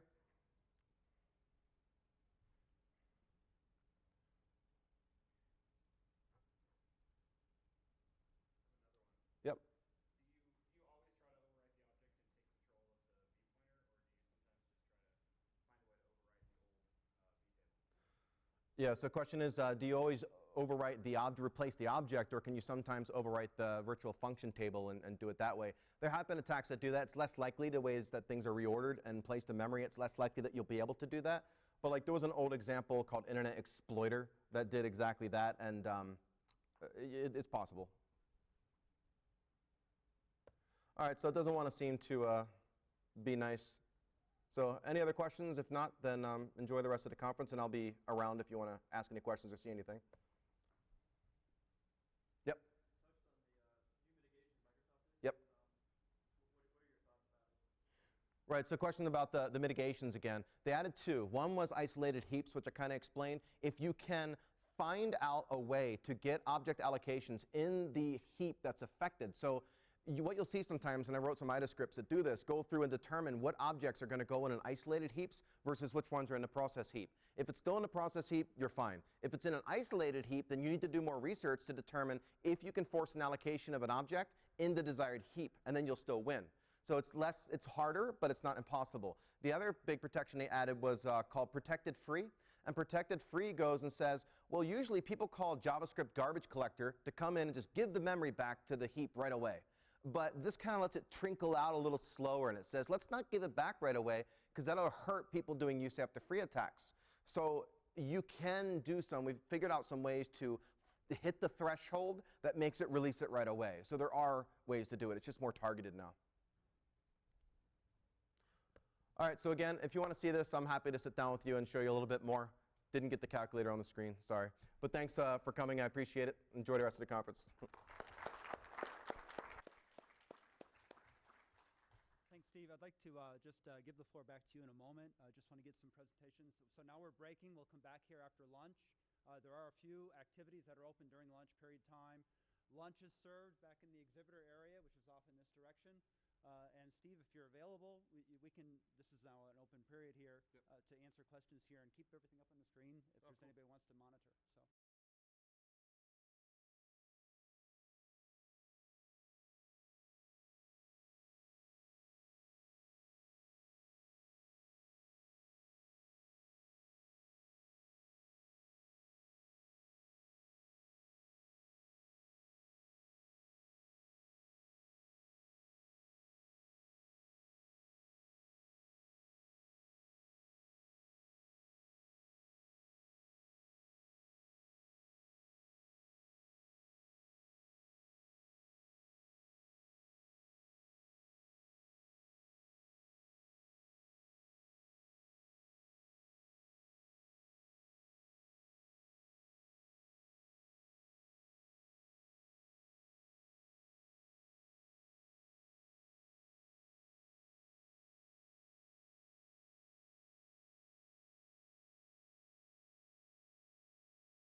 Good afternoon, everyone. It's the breaker session. We started our afternoon session to now. We start off with Greg Patton from HP in static analysis for dynamic assessments. I do want to add one more comment here. Greg, if you would come up. Greg and all presenters are wearing a green badge. They bring much more content that they can possibly fit into a 1 hour discussion. So if you're walking around during break time, meals and so forth, you see somebody with a green badge, they certainly have a lot more to bring to you. Engage with them, ask them any questions, and I'll turn it off to Greg. Thank you. Awesome. So yeah, on that note, I'll also mention I'll be hanging out at the HP booth both later today and tomorrow, so feel free to come up and chat. As I start the presentation, let's just kind of relay a quick story. I used the lunch break as an opportunity to call home, check on my kids, make sure that they made it to school with their lunches today since Dad wasn't home to pack it. And I have a boy and a girl, and my boy and girl just see the world very differently from each other, as you might expect boys and girls do. We live in a neighborhood that has a bunch of small lakes. Those lakes have fish in them, so we often go fishing in the afternoon. When my kids were little, my boy would do kind of boy things. He loves to fish. He'd take the fishing rod and he'd wave it around and pretend it was a lightsaber or a sword. He just kind of did typical boy kind of things. As one day I was fishing with my daughter, and she picked up a bunch of grass, and I know she was throwing it into the lake. And then I saw her, and she was taking the fishing rod and stirring it in the water. And I'm like, Abby, what are you doing? She's like, Dad, I'm making a recipe. So boys and girls, my kids just see the world very differently. As I was getting stories from home of this morning, just reminded of those constant differences. And part of my talk here today, I'm going to talk about some of the differences that from static assessors and dynamic assessors and how they see the world. So a quick agenda for this session. I'll do a quick introduction. Then I'll give some background and observations that kind of led to this talk. Then I'll talk about some ways that dynamic web assessors can use various static techniques in their assessments and show off a little tool that a colleague and myself developed, and then give you a couple takeaways. So quick introduction, I'm Greg Patton. I'm the mobile delivery manager for HP Fortify On Demand. As part of the HP Fortify On Demand team, we are a cloud-based security assessment service. We do static assessments of source code analysis. We also do web and mobile runtime assessments. And in my security career over the last 7-8 years, I've primarily been involved in dynamic testing. So a lot of my talk today will be from the perspective of a dynamic web tester. And in preparing for this talk, I did some quick research. I hit the Wayback Machine and determined that I attended my first OWASP meeting way back in June of 2007. And that was it's actually the Houston chapter's very first meeting. So been involved in OWASP for a number of years, and I'm thrilled to be here with you guys here today. So some quick background and observations. I snapped this picture a month ago at Black Hat when I was talking to Waspy, and I love this picture because it looks like, at first glance, you might think that Waspy's been out in Vegas partying too hard. He's leaning up against the wall, and you can see his hand is falling off. But that's not the case. I was actually talking to Waspy about some of my observations as a dynamic web tester and some of the things that I see that are missed a lot in dynamic assessments. And Waspy just fell against the wall. He's just kind of floored that even after all these years, we're still missing a lot of the same things and still making a lot of the same types of mistakes. So I talked a little bit about the differences between my boy and girl. I see that we have a lot of divides within our industry. We have the kind of classic security versus usability battles. I think we've all had these discussions before. I think complex passwords are kind of the common security versus usability battle. The security folks are try to implement a password policy that's extremely complex, a 128 character password that must have mixed case, uppercase, lowercase, special characters. Oh, and you need an auth token as well, another special code that you have to enter. And then the business side says, yeah, that's really nice. We're interested in security, but what we really want is just we can enter a simple passcode that our users can enter. We'll just do 1, 2, 3, 4 and hit OK. We constantly have this security versus usability battle. And here at this conference, we have a builders versus breakers track. This is obviously the breakers session. We're going to talk about breaking web applications. We still have this divide between builders and breakers, and this common separation. And the divide that I'm going to concentrate on here today is that divide between static and dynamic. Both the assessors that run static and dynamic tests and the folks that initiate static and dynamic tests. I think we see the world a little bit differently. And both sides try to argue that static is better or dynamic is better, when really there are pros and cons to both approaches. On the static side, the static folks will tell you that we're looking at the source code. We've got kind of a true, we can see the full application. We know exactly what's happening. We can do deep dive into your data flow analysis. We can pinpoint exactly where your vulnerabilities are, give you back stack trace information, give you back line of code of exactly what you need to fix. And the dynamic guys will say, well, that's really nice, but you guys tend to over-report vulnerabilities. You report a lot of vulnerabilities that aren't necessarily exploitable when we execute the application at runtime. A lot of things that the web server or other ways that the application was deployed, there might be other compensating controls that negate a lot of your findings. So dynamic's better because we get kind of a true picture of the application at runtime. We can see how the application was deployed. And static guys will fire back that, you'll see how the application was deployed, but if you deploy the application a little bit differently, if you modify different web server configurations, a lot of those vulnerabilities that you were dismissing before come back into play. So we have this kind of constant back and forth. Another back and forth that we often see is static assessments are very good at finding technical vulnerabilities. They obviously have the source code. They can find that technical stuff really well, but they don't necessarily find the logical vulnerabilities that a lot of dynamic runtime assessors find, a lot of the logical flaws. A great example of a logical flaw is kind of the classic shopping cart application where you have kind of 3 steps to complete a payment transaction, where step 1, add items to your cart, step 2, enter your payment information, then step 3, enter your shipping information and complete the transaction. Oftentimes we find logical flaws that will enable users to bypass one of those steps. Say you can step right from step 1 to step 3 without executing step 2. You often find static tools don't necessarily find those logical flaws that runtime dynamic testers can find. So as primarily as a web tester, I see several challenges. And one of the challenges that I commonly see that our companies don't often run static and dynamic assessments in concert. So we find some people run static, some people run dynamic, some people actually run both. They won't run both at the same time.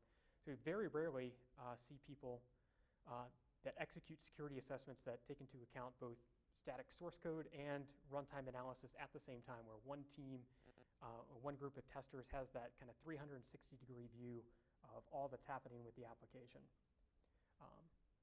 Some folks do build in static and dynamic testing into their SDLC. We see a lot of times folks will run static assessments while they're developing their application. The developers will go through a couple iterations, then they'll throw the code over for source code analysis. They'll get those results back, implement some changes, go through a few more iterations, and then throw things back for more static source code analysis. And then maybe at the end of their project, when they're all done, they pass it off to the deployment team, and the deployment team will run a dynamic assessment. But the dynamic assessors tend to very rarely get the benefits of seeing the results of all those previous static findings. So we tend to compartmentalize these types of security assessments. We just find that very few people run static and dynamic together where there's one testing group looking at it all. Another challenge I see is the dynamic testing tools are still missing a lot of things on the client side, specifically a lot of JavaScript and DOM-based vulnerabilities. I think our dynamic scanners have gotten a whole lot better over the last 7 years, but we're still just missing a whole lot. With WebInspect, Acunetics, the other products as well have more deep dive analysis into JavaScript, but they're still missing a lot of DOM-based elements. And all that client-side data is often information that dynamic testers will often kind of gloss over as they target a lot of the back-end operations. And a third challenge I have as a dynamic tester is I very rarely get source code to analyze. And kind of the common phrase, you've all probably heard it at one point or another. Well, you know, there's the quote there, well, there's no source code available. You know, maybe this is because the deployment team doesn't work as close with the application team or development team, and they don't have the source code. Maybe it was developed by a third party, and that third party doesn't want to release their source code.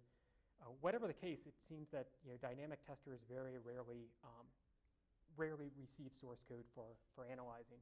And this is troubling because I talked to a lot of my friends in the industry, a lot of friends that are embedded within various companies doing application security assessments within their companies, and they have static analysis tools. They'll have a Fortify SCA or a Checkmarks or other tools available to them, and they don't necessarily have an opportunity to run them because they never get the source code.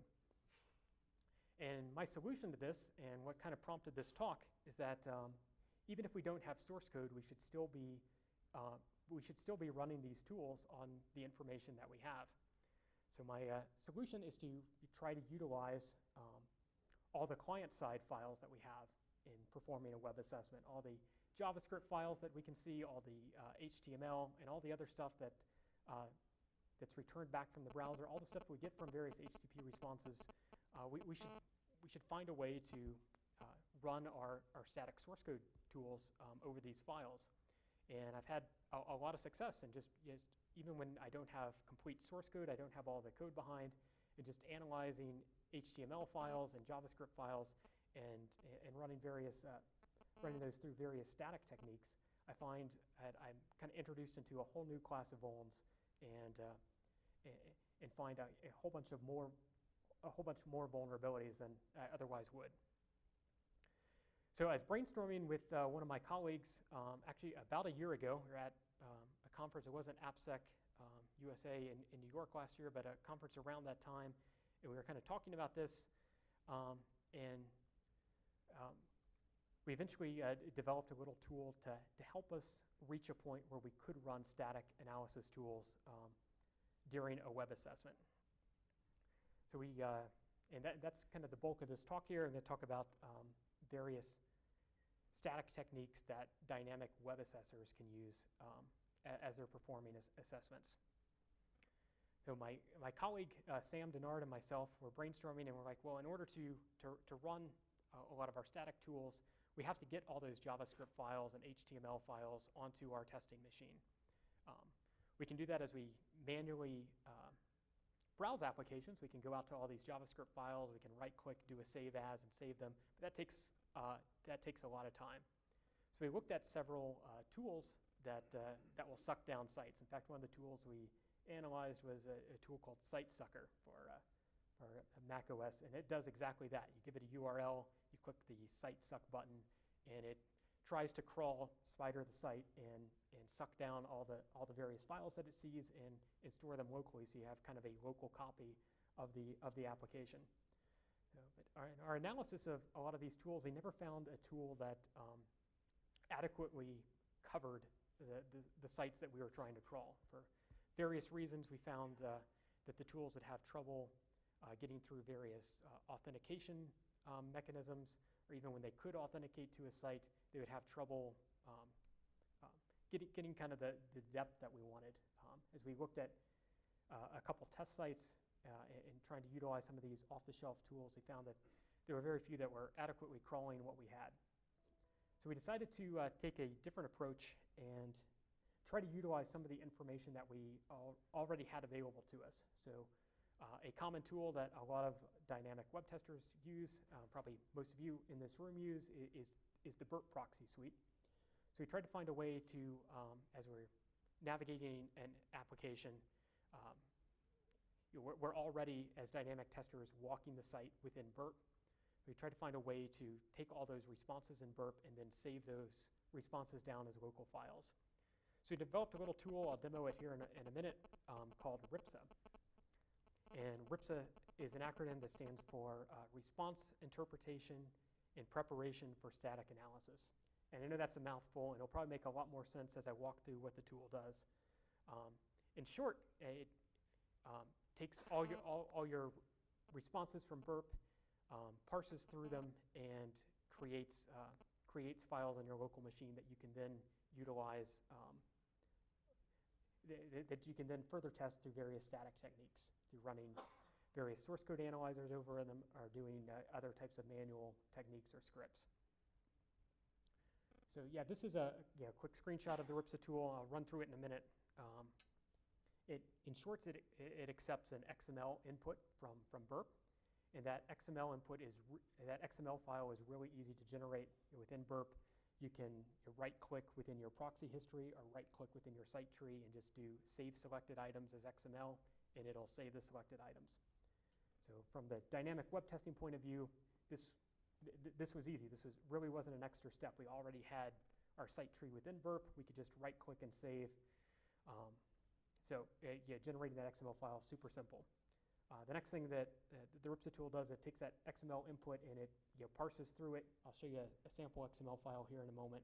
You'll see it has all that response data, and it creates files on the local machine. And then once you have those files on your testing machine, you can then utilize whatever type of other static tools you might have or static techniques to analyze them.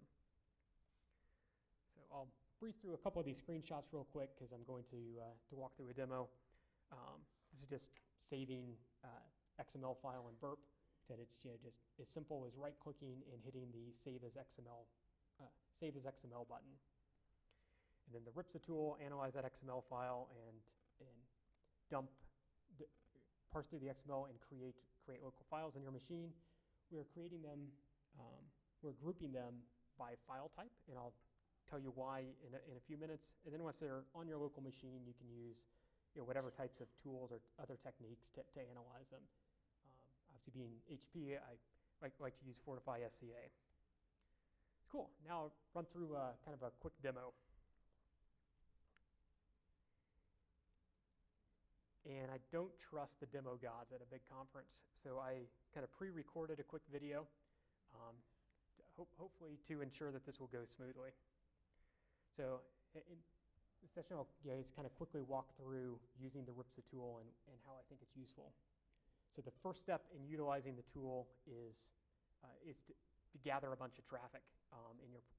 So here I picked a test site to analyze. I thought the AppSec site would be an appropriate target. You can see based on the countdown here, I kind of waited to the last minute to create this video. Nothing like procrastinating to the last minute. But here I'm walking the site and I have burp capturing all my traffic. After I fully walk the site, hit all the pages and resources that I want to, I'll then have all that information within my proxy tool.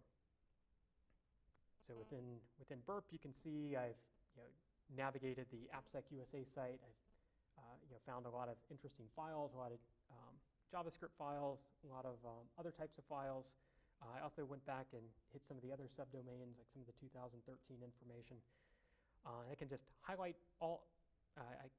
Then within burp, I can just highlight all that I want to copy and do a save as XML. And you can see here, you can do this both from the proxy history or from the site tree. I'm doing it from the site tree just because I find that a little bit easier. And you can see that I have my site tree kind of narrowed down to only the items that were within the scope that I defined. You could further add additional filters if there were just particular file types that you were after or particular other information that you were after. You could further utilize burp's filters to just save the items that you want. And this save, I think it takes like 90 seconds here to save, which is going to seem like 90 minutes. And it's going to take a long, obviously the duration of the save is dependent on how many files you crawl and how big those responses are. Part of my crawling, I crawled through all the 2013 presentations, so all those PowerPoint files or Each of those were a couple megabytes, so I think that made this save process a little bit longer. But eventually I'll have an XML file that I'll save off to my desktop, and then we can use that XML file to do other interesting things.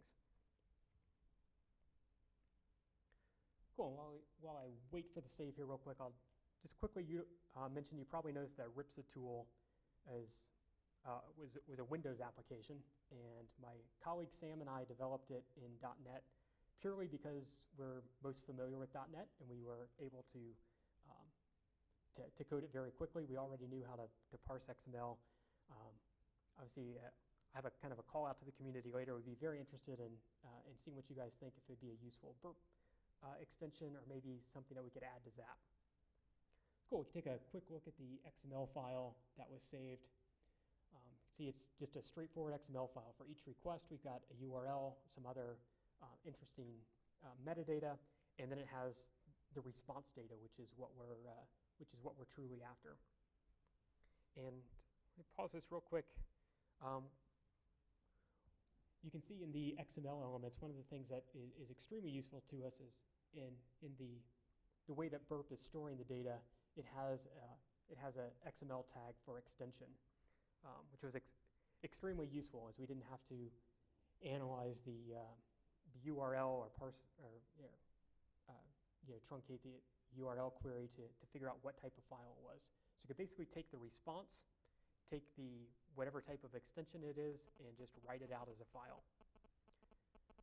So now I'll demonstrate kind of doing that with this RIPSA utility. And as I just mentioned, RIPSA, it's a Windows utility, purely because that's what we were able to code and develop very quickly. The RIPSA utility has a little configuration file that enables the user to set a couple defaults. You can set the default input folder, default output folder, and a couple other defaults as well. Using the tool is really quite easy. There's really just a couple of data elements. You provide an XML file as an input. So here we'll select the XML file that we saved off from burp that has our site tree. We'll select an output directory, the folder where we want to write out all the files that we create. And then there's an option here for basically to scan. And we can, you probably notice there's a little text box here where we can specify exactly what file types to write out. And I click the checkbox just to write out all file types. You can see I set the output directory to my ctemp out, and I navigated out to that directory just so you could see that that directory is empty. And then when I hit the scan button, that directory magically fills up with all the files that we're writing out from burp. And once I get those files on my local machine, I can really do a whole lot more analysis with them. I can run various static analysis tools over them, or I can manually inspect them for sensitive data. I can do various strings analysis. Really, there's a lot more possibilities once I get all this data onto my machine. So you can kind of quickly see that just kind of walking through a website, I pull down all the JavaScript files, pull down all the HTML files, have them grouped. I got all the PDF files from the AppSec site, and as well as all the PowerPoint files from last year. So in addition to security analysis, it's just also a useful tool just for harvesting a lot of information very quickly. And as I mentioned, one of the reasons that we decided to save these files off into their file types and saving them off into a PDF directory and an HTML directory, just so we can do different types of group those different directories into different types of analysis. We decided against kind of saving them as the website structure. As purely for when we had a whole bunch of DLL files, we could then take that DLL directory and quickly send it to some automated process to decompile them and do something else with them. Or if we had a big directory of all the PDF files from the site, we could zip those up and send them to a customer and say, hey, did you really know that all these 300 PDF files are on your site? And some of them look like they contain some sensitive information. Cool, so the next part of this demo, this is just a slightly different version of the RIPSA tool. This version is a version I'm using internally for some of my assessments, and it has a couple extra buttons you can see at the bottom. And those extra buttons enable me to automatically kick off Fortify SCA and run some, and try to automate some of my static analysis. It'd be very easy to do the same type of things with other static analysis tools as well. So this part of the demo, walking through really the same steps, parsing through that same appsec.xml file, writing all those same files out, to my directory, and then I can run some more static analysis over them. Cool. Actually, let me back up just a second. This might happen really fast, but just wanted to show those kind of two buttons at the bottom. Is something that I use internally to kind of script out some of my automated testing. So this becomes very easy to pull down all these files and then automatically kick off a Fortify SCA scan. You could do the similar technique if you were using check marks or FXCOP or some other static utilities as well. So here I'm walking through the HP Fortify SCA wizard, just kind of selecting all the defaults and throwing it at my output directory, just saying, hey, take that temp/output directory and see what you can scan over there. And then once I get some of those defaults set up, I'll just hit the run scan button. And you'll see this will start running a source code analysis scan in the background. And while it runs that source code analysis scan, I'm going to open up a couple other files just so you can see that this really does pull down all the files based on that response data. We're stripping out the HTTP header information and then writing these files out. But you can see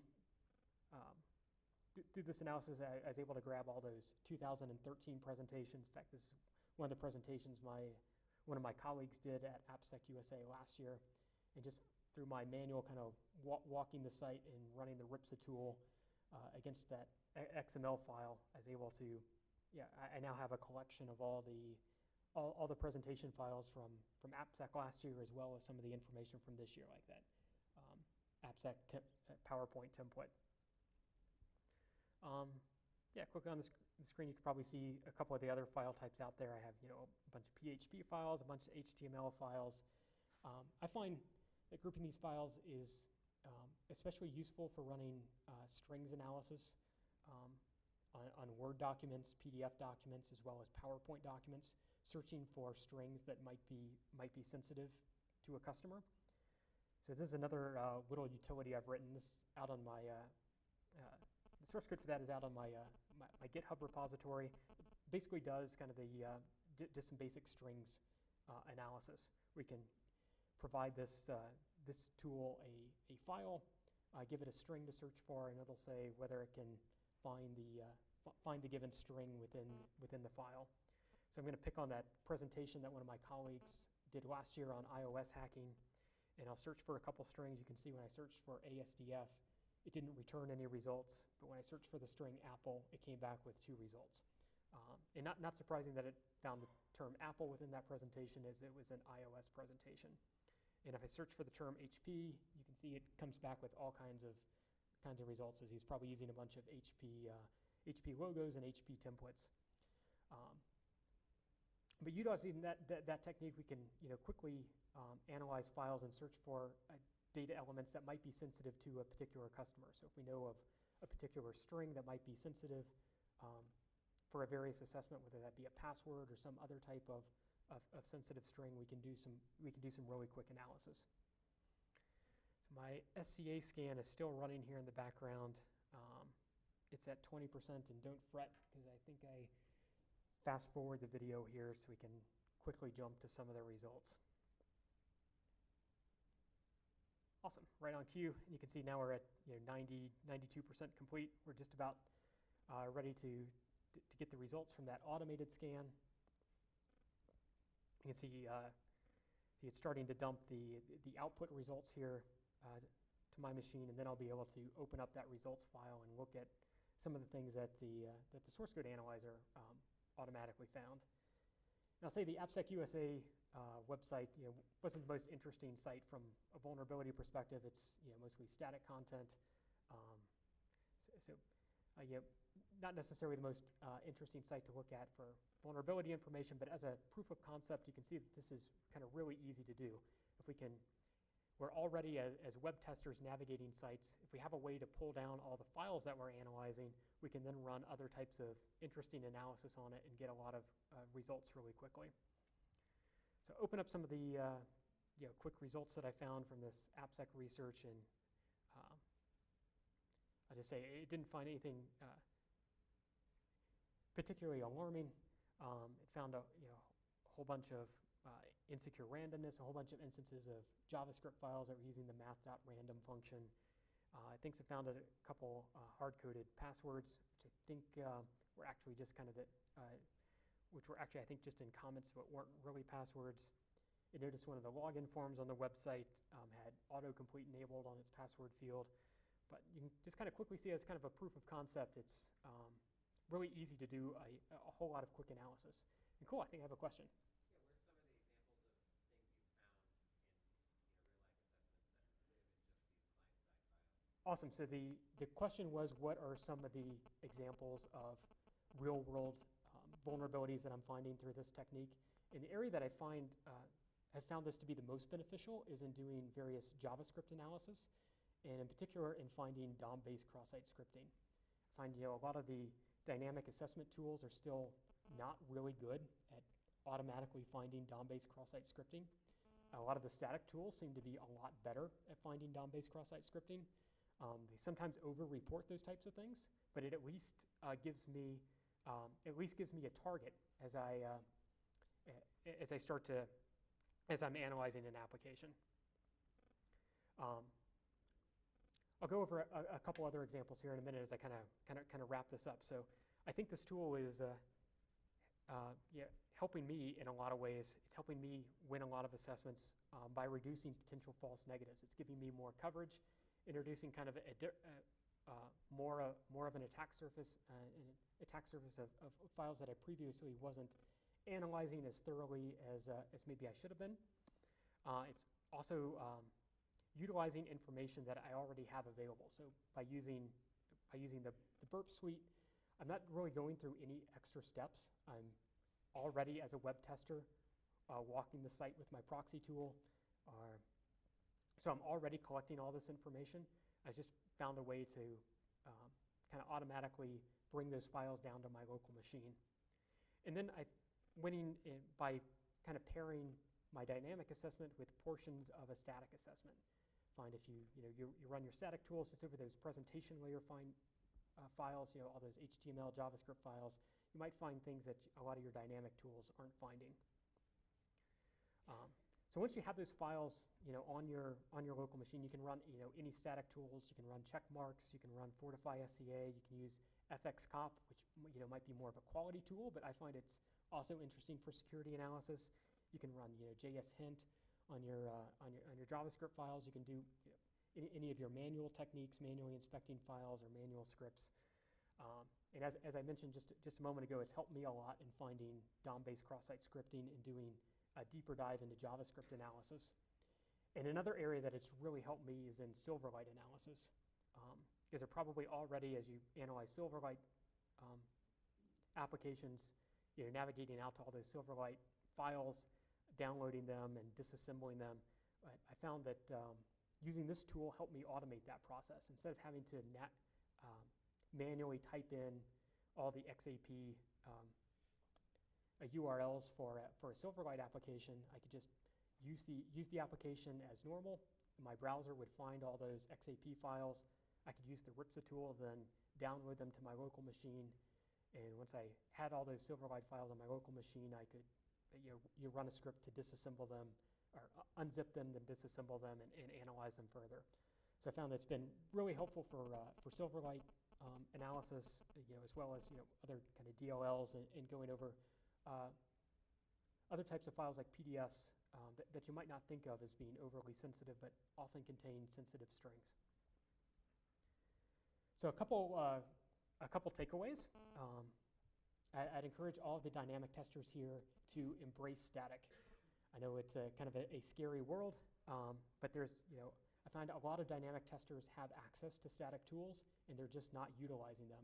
And they don't utilize them because they don't necessarily have source code to run over them. But I'm here today telling you don't necessarily have source code. You do have access to a lot of presentation layer files, a lot of JavaScript files, and other types of files that are interesting that a lot of the static tools can analyze for you and bring back very interesting information. Also, as kind of just a general takeaway, I'd encourage the dynamic folks to kind of embrace static results as a way of helping with content discovery. I love it when I can get static results before I start a test because it helps me really identify the targets that I'm going to go after. Instead of having to guess what files might exist out on a website, I'm able to kind of go over the static results and see, well, these are exactly what files exist for this application, and it helps a lot with the content discovery. So as I'm running out of time, I just have a quick call out to the community. As I mentioned, I've been attending OWASP meetings for the last 7 years, and OWASP has been just a fantastic organization, both in getting information out and as well as a sounding board for just bouncing ideas off various colleagues. So a call out to you guys for just ideas on whether you think I'm nuts, maybe this technique just doesn't make any sense, or maybe some of you guys find this useful and have other ideas on how we could extend this. I quickly used Burp because it's a tool I was more familiar with than Zap, and I also found that Burp had that saved XML that had all the information I already needed into it. But maybe there's an opportunity to create a Zap extension or find a way to have Zap automatically suck down your site and save files locally for you. So I'm open to ideas. I'll be hanging around the rest of the day, and tomorrow I'll be around the HP booth quite a bit. Would encourage you guys to stop by and chat. Before I wrap up, I want to give a special shout out to a couple folks that helped with this project and encouraged me to get up on stage here today. Most notably Sam Denard, who is kind of my right-hand man in developing the Squirrel Ripsa tool. Sam was kind of my sounding board for figuring this all out, and just a tremendous resource. And then I want to give a special thanks to David Nestor and Mark Pfefferman. Mark is here with the Denim Group here today. He's hanging around the Denim Group booth. Both David and Mark encouraged me to speak, and in fact, I think David may have submitted this abstract for me. So appreciate their encouragement and getting me involved and getting me up on stage here today. And also just like to mention, I'm 95% sure that first OWASP meeting I attended way back in June in 2007, that Sam, David, and Mark were all at that meeting. So OWASP is a community. It's a sounding board. It's a community where we need to continue to encourage each other and bounce ideas off of each other. So I'd love to chat with some of you throughout the conference and get your feedback and ideas. So finally, if you want to reach out to me, I know you probably won't remember my name after this session, but you might remember my email alias. I'm hacker@hp.com. Hopefully that's easy to remember. If you email me, you'll find a way to make this tool available if you're interested. I'll talk with the AppSecUSA organizer, see if there's a way I can post it, and would love to hear from you. Great. Thanks for your time.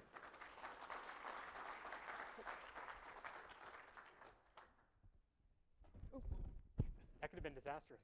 Thank you very much, Greg. And thanks actually for bringing in a lot of the way that OWASP and the tools that we use in OWASP tend to then drive the industry forward. We're not going to break, and we pick back up with the next session at the top of the hour. Greg, you'll be around for any questions? No? Okay, great. Thank you very much.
we have Dan Amodio and David Linder, AppSecUSA on runtime manipulation of Android and iOS devices. All right, thanks, Rob. Thanks, everybody, for coming to the talk. So we're going to talk about what is runtime analysis, how do we do some of these techniques, why is it useful. We've got some live demos as part of this talk. If you've ever been to a talk that has live demos, you know they're awesome and error-prone. So, so we're gonna leave a good amount of time for that, just so we can walk through and demonstrate how some of these techniques work and how you may apply them. There are a lot of resources in these slides and some information that we'll use as part of the demos, and the PDFs will be available through OWASP after the talk for your reference. So if I blow through these slides, feel free to grab them afterwards so you can try and apply some of this information yourself where it's useful. So I don't really want to say too much about us, just the fact that Dave and I do AppSec on a daily basis. So we've reviewed a lot of applications, a lot of mobile applications as well, which is where we kind of draw some of these experiences from to include in this talk and what's been useful to us. So jumping right in, what is runtime analysis? So if this is kind of a term that we use for for security testing, but essentially we're debugging applications, right? Now this is very useful in a scenario where you're testing an app that may use some custom protocol. Mobile fit clients can use whatever they want, right? Maybe raw socket connections, maybe the app has some funky custom crypto over the wire, and you don't want to get in between that traffic and manipulate some of the requests, right, to do your testing. And just a straight proxy is not going to work there. So it's really useful in those type of scenarios where we want to get inside. I'm going to start with Android, and then we're going to talk about how that works and how it's a little different than how you might apply some of this for iOS. So Android, my experience has been that it's most effective to do this type of testing with an emulator, and the reason is that the emulator is going to start up apps in a debuggable state by default. There are some ways you can try to do this from a device, but unless the application is built in such a way that you have to run it on a device, in most cases it's easier to do the testing on the emulator. So there are some ways you can kind of, if you've downloaded an app from the marketplace and you want to test it, or you just have an APK, it's pretty easy to get that onto the device to do your testing. As far as the tools that are available to do runtime analysis, there are quite a few more, and it's more robust on iOS. As far as how we do that in the Android space, it's essentially just a Java debugger, right? So JDB is one, for example, ships directly with a JDK. If you've got a JDK installed, you have JDB. It's command line debugger. Most of the debuggers, however, are built for developers, so it's not the most robust solution today. However, this may change going forward. As of right now, it's a little bit clunky to do this type of testing.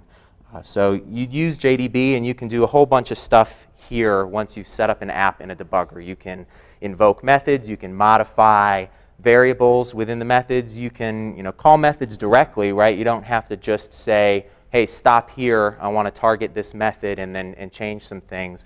Once you hit a breakpoint, you're in the Java VM, or you're the Dalvik VM, and you can call off whatever functions you want. So just as a couple of resources, and again, you can pull these out of the slides from the PDFs. If you've got an app and you want to get it off of your device, you can suck it off of there pretty easily. If you need to test on a device, there are some methods. I've heard of these working for some people before. I haven't gotten them to work very well, but there are some methods you may try to use if your device is rooted and you want to try and get an application in a debuggable state so you can attach to it. I really want to go ahead and show how the attaching works and what you can do and the power there. Here's kind of just a quick diagram of what the connection and state looks like, right? So if you've got an application that's running on your device or in the emulator, you can use ADB to tell the, to forward a debuggable port into your host machine so that you can attach to it with any type of debugger. And I'll use JDB in this example because it's the best one that I know of to do this, right? So most of the debuggers, like the Eclipse debugger or the graphical debuggers, expect to have source code, which if we're doing a black box penetration test, we're probably not going to have. And if some developer has shipped us their source code, we may have a hard time building it and launching it ourselves, right? So this is basically how the workflow looks, right? So you attach to the debugger. ADB is going to be forwarding the appropriate ports for you. Now, I will add some caution here. I've had some difficulty with this. It appears that you can only attach a single debugger at a time, and you're not really going to get a useful error if there's a problem with that. So, for example, if you have Eclipse up and running in the background because you've loaded up the code or whatever separately, and you've got the SDK tools installed, DDMS is running in the background and attaching and looking for devices or an emulator that may be running, and that's going to clobber you if you try and attach, right? And Android is just going to say, I couldn't attach, and you're not going to get any useful output there. So if you run into this problem, just make sure you've only got one thing running. You're not, you don't have multiple services running at the same time. So I'm going to try and demonstrate some of this, and hopefully it goes off okay. Got the wrong window up, of course. So I'm going to drag the, I have a virtual machine here that is running a Android emulator. This is a app that the Security Compass team has built. It's called Fault Secure Mobile. So it's intentionally vulnerable Android application. This is open source. There's also an application for iOS if you don't have anything to try and test out with, or if you're looking for an app to test your mobile hacking skills, this is very useful. Pretty vanilla as far as what you can do with it. It simulates a banking application. You can log in, perform transfers, and view information about your account. So if I were to perform a transfer, I would select the amount that I want to send, and it works as you would expect, right? So for the purposes of this demonstration, we're going to pretend this is, it uses HTTP. I'm going to pretend it doesn't use HTTP. This may be some raw socket, and I want to manipulate that transfer request, right? So I want to see if I can change maybe any information in the middle of the request, maybe the account that the money is transferred to, or something along those lines, and we'll see how we can do that. So just a couple of quick commands, and it's going to be a little clunky since I'm typing over my shoulder. But realistically, in practice, I think the way you would apply this would be, if we're doing a black box test, we're probably going to decompile the code, right? Android code is fairly easy to get back to a readable format of the code in Java or one of the intermediary formats like Smalley. I can show some of that if we've got some more time towards the end of the talk. Has anybody tried to decompile Android code before? Yeah? Okay, so the tools available to do it are fairly robust, and they work well today. And realistically, we're going to have decompiled the code. We're going to try and get some idea of what classes exist in the application, what methods exist in the application. And so I've identified this target method right here that I want to try and stop, the transfer funds method, right? So I'm going to go ahead and open up Eclipse. I know that I have DDMS running already. It's going to just show me what ports. It already forwards some debugging ports for applications. So every app that's on the emulator, it's set up a debug port for already and forwarded to my host. If you want to do this manually, there are some ADB commands, like I mentioned, to set this up. But we're just going to go ahead and use this. So the Fault Secure Mobile app has a debugging port on 8612. And I'll copy my little command here, JDB-attach.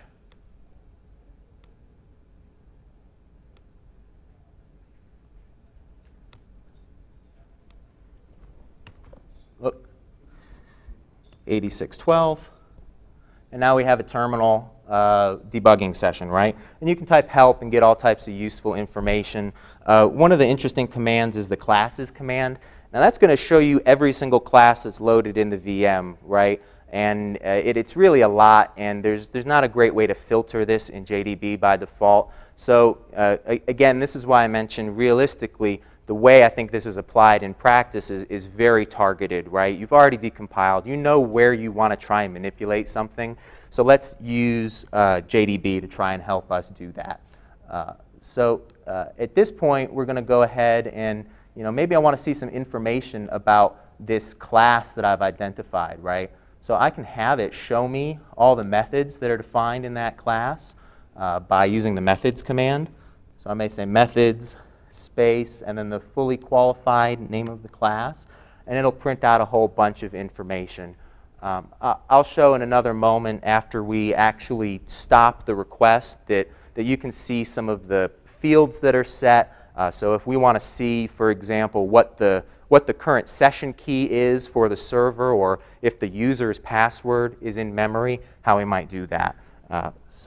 Let's go back here, and I want to actually stop that request. So I will use the stop in command and the fully qualified name of the method, and that'll set a breakpoint. Again, in these slides, I'm going to include some resources. There's lots of great documentation on how to use JDB.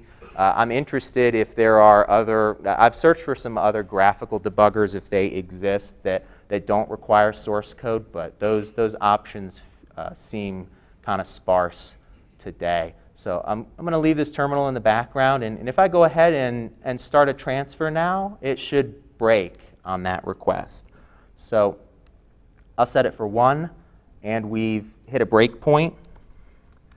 If you use the where command, you can get the full stack trace of execution. So for example, if I'm reviewing this app and I know where the event happens, but I'm not really sure how it got there, you can use this information to help reverse and understand what's going on inside the app. Another interesting command is the locals, which will show you all local variables passed to this method. So you see there's a from account, a to account, and an amount specified here. So you can actually say set amount equals 5 or something along those lines. And if I use locals again, it will show me that the amount has changed. And pressing continue will allow that to fire off and go ahead through to the server. I actually have a proxy set up right here, so we can turn intercepting on. And if I know the entire format of the request, I can just go ahead and evaluate the method directly. So I may say, for example, just eval the transfer funds method because that's available within this context for the amount of $800. And we should see now where that's stopped in the proxy before it gets to the server. So we see that there's an $800 amount now going to the server as part of the request, and you can manipulate any of those other parameters as you see fit. Now, normally testing this application, I would just be using the proxy because this is far easier, right, since it's using HTTP. All right, just another couple quick examples of what we might do here. If I want to view, wrong terminal. If I want to view information about the current class that I stopped in, I can say something like dump this, and it will print out a whole bunch of information related to the variables that are set or the constants within the class. And you can actually print some attributes directly. So if I know that there's a session key attribute, that may be very useful to me as far as testing. Maybe I've built some curl script outside of the app, and I just need to get an updated one, so I can print it out right there. This has proven very useful for me in very complex, convoluted apps. For example, if there's crypto involved, right, and I want to, like, I've sucked the data out some other way. Maybe it was stored on the device, on the file system, and I know the method of encryption. I just need to get the current key so I can decrypt that data. I can pull it out in this way. So this has been very useful. Oh.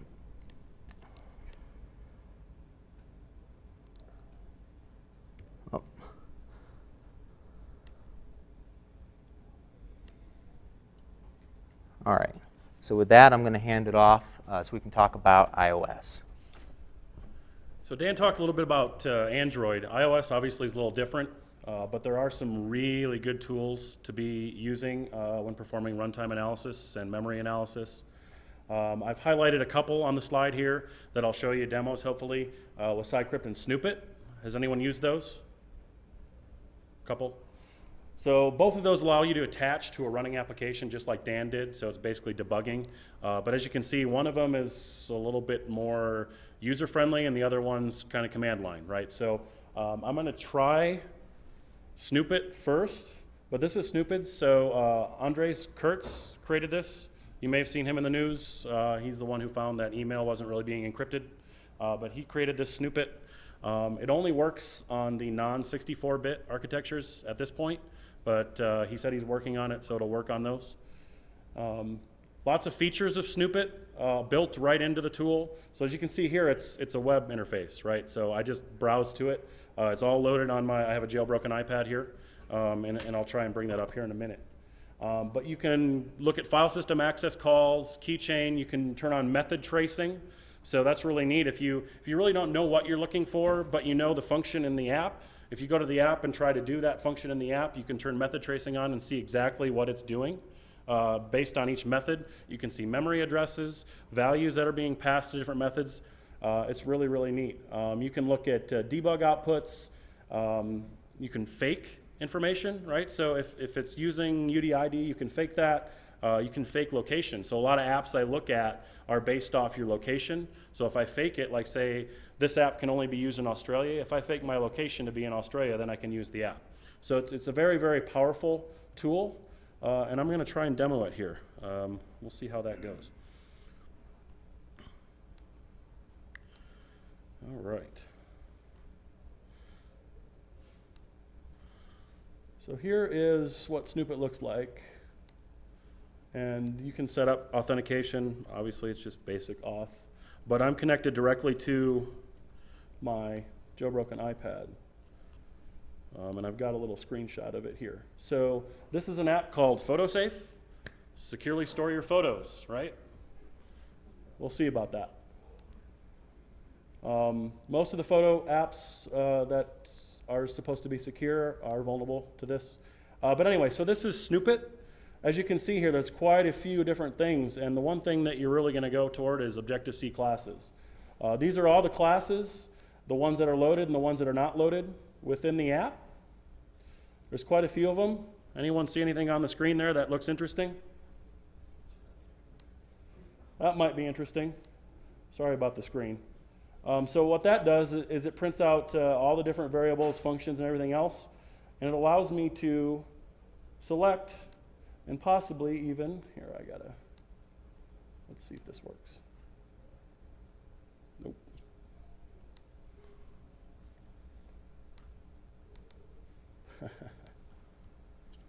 Invoke it, if I can see it. There we go. Bring it back here so I can see it.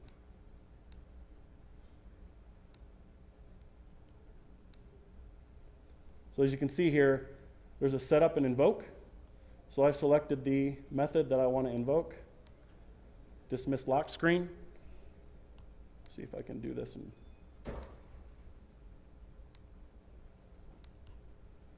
So what that does is it pops up a little box here. And if it requires parameters, it will actually request the parameters from you. This is just a void. So I can invoke it. And voila. We've now bypassed their lock screen. And I can view the secret photos.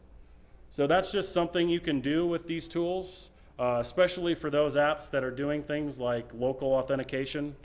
Sometimes I look for that. We'll talk about some memory analysis in a little bit. That's another thing that is nice and useful with Snoopit. I highly recommend using that. So that to me is a little bit easier because it already does most of the hard work for you. Prints everything out nicely, the classes and everything.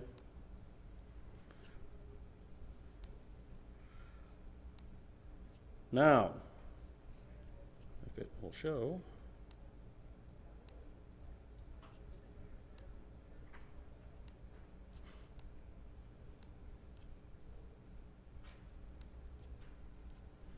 PowerPoint.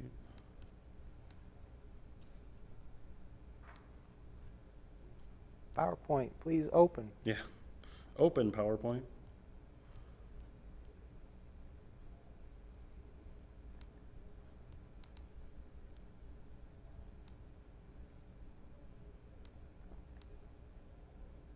Okay, let's get back to where we were. So that's Snoopit. So Cycrypt. So this one's more of a command line debugger. Again, with both Cycrypt and Snoopit, you need a jailbroken device. It has to be a device that will not work on the simulator. And I wouldn't recommend testing any iOS apps on the simulator for good reasons. But Cycrypt allows developers to really explore, just like Snoopit, but they can do it with a command line. Snoopit makes it a little bit easier, but there's syntax highlighting. It combines a bunch of things. iOS execution flow is very important if it will remain open. Here, how about we just do this?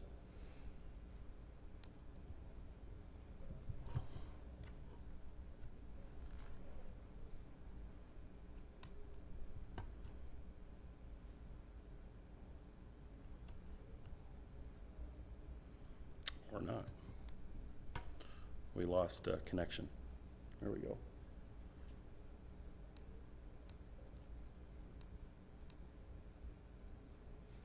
So the iOS execution flow is kind of important. Those of you that have developed in C, C++, Objective-C is just a superset of C. So all execution begins with a main function. And that's no different here in iOS. I'm not going to go through the flow. We don't have a whole lot of time, but this is a good picture to look at. Download the app and follow that. You'll need to understand that if you really want to use Cycrypt and understand that how the different view controllers work, the app delegates, and so on. So Cycrypt is really a programming language. It's written for you to use JavaScript and Objective-C, and you can combine them when you're programming to go against that runtime. It allows you to hook right into the application just like Snoopit does. And it grants access to all the classes, functions, methods, parameters, and you can write and execute scripts. But again, it's only available on jailbroken devices. That's a key here. It's not something you can install on non-jailbroken devices. It's easily installable through Cydia, which I'm sure most of you who have done any testing at all have used in the past. So why? We kind of showed you why with Snoopit. You can bypass a lot of client-side validations. You can look at memory, right? So if someone's storing some sensitive data in memory for maybe too long, it's probably good to make sure they know they should remove that from memory. You can overwrite methods, perform method swizzling. That's pretty neat, especially if you're looking at an app that does root or jailbreak detection. You can just tell that method to always return, no, it's not jailbroken. So that allows us to kind of bypass that initial check so we can then attach to the app and do other things.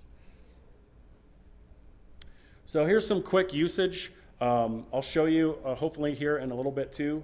But basically you just attach right to that running application. You can attach to it by process ID or by name. It's pretty simple. You just have to SSH into the device that you're trying to test from. So here I've got a little PS. So obviously with SSH and iOS, you can use PS, get the process ID, and connect to it. And here's, every app has the UI app and delegate. And right here, when you request that, it returns the memory address if that's been loaded or initialized.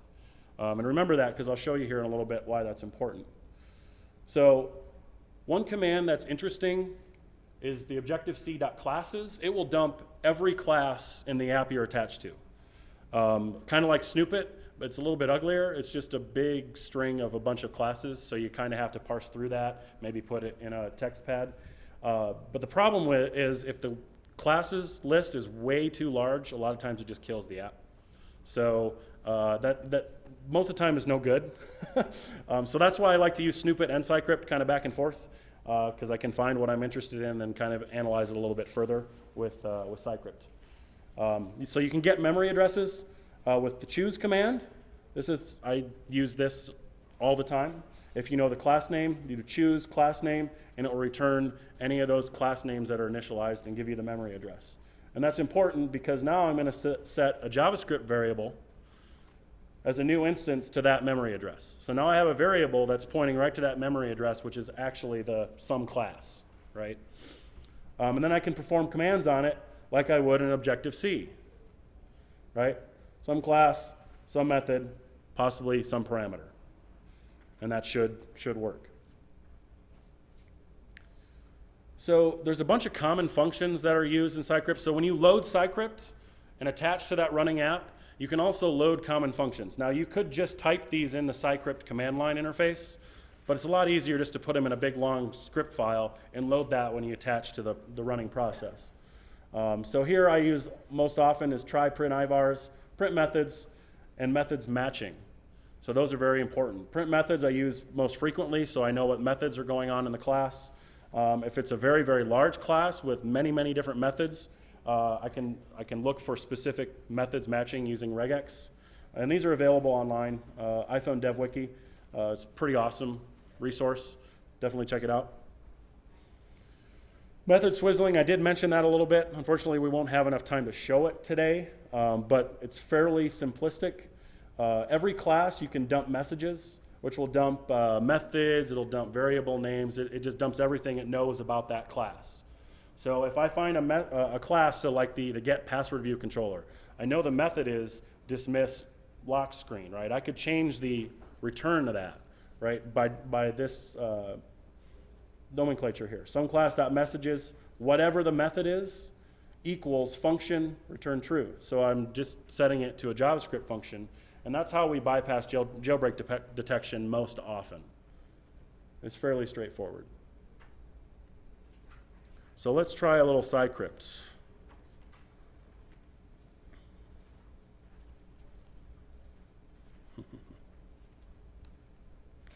Oh, one thing to note, if you're using SciCrypt and Snoopit, they can't be used simultaneously. They get confused and the app crashes all the time. So make sure and kill Snoopit on the iDevice before you try to use SciCrypt, because a lot of times it just won't attach. You might want to kill the app too and start it up again. So I'm going to do that quick. While I get ready here.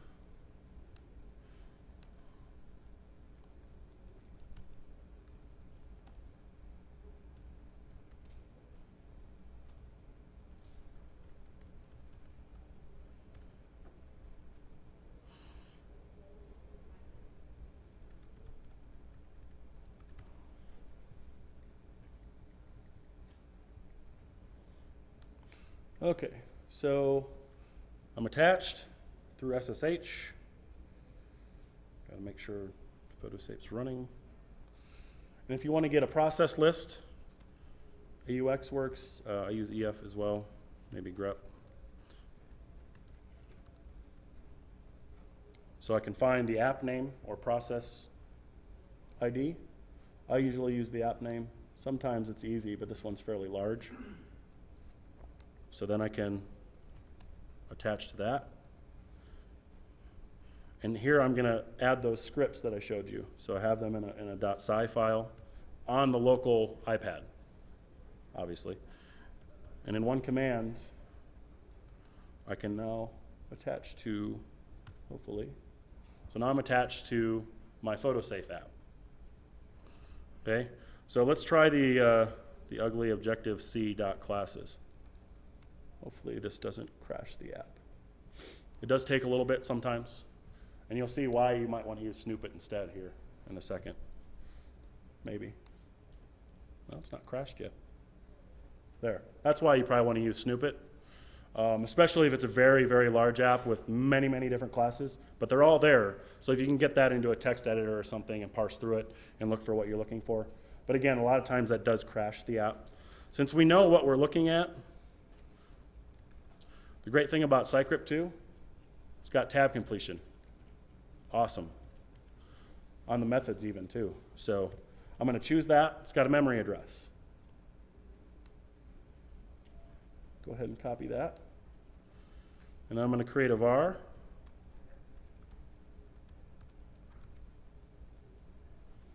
And assign it to that memory address.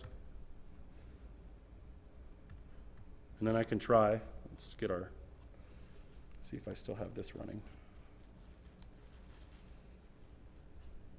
That's my iPad.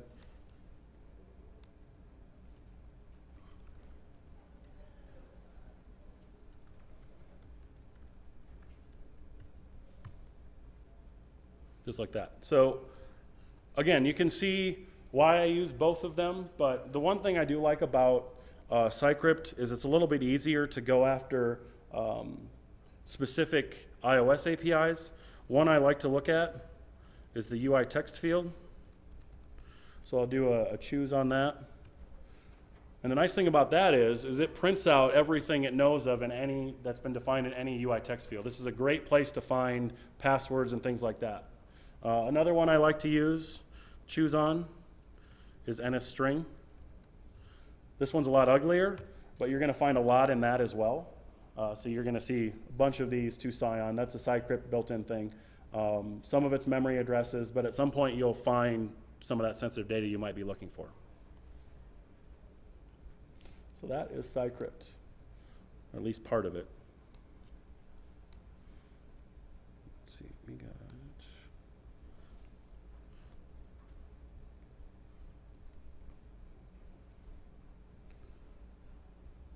changes here, but not there.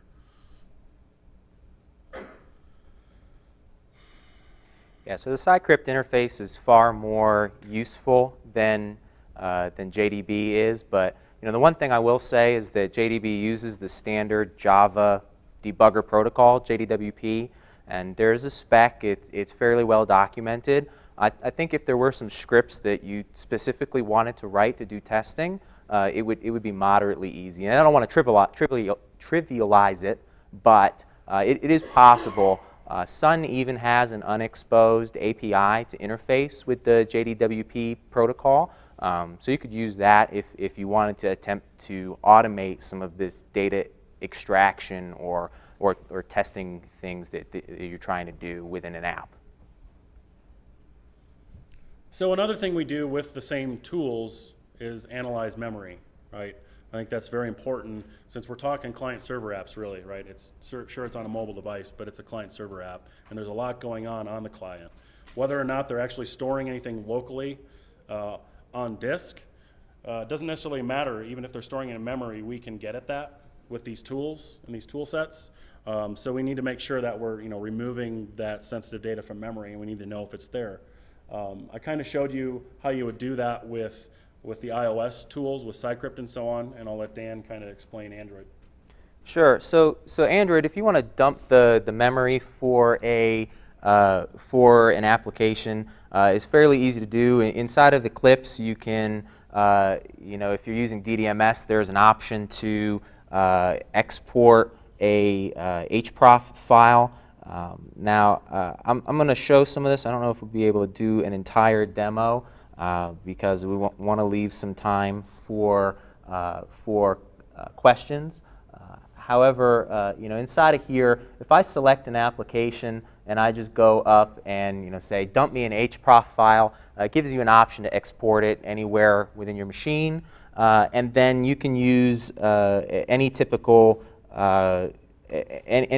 memory analyzer to go ahead and look at the output. So the one thing that you have to do is convert it because Android uses a custom HProf format.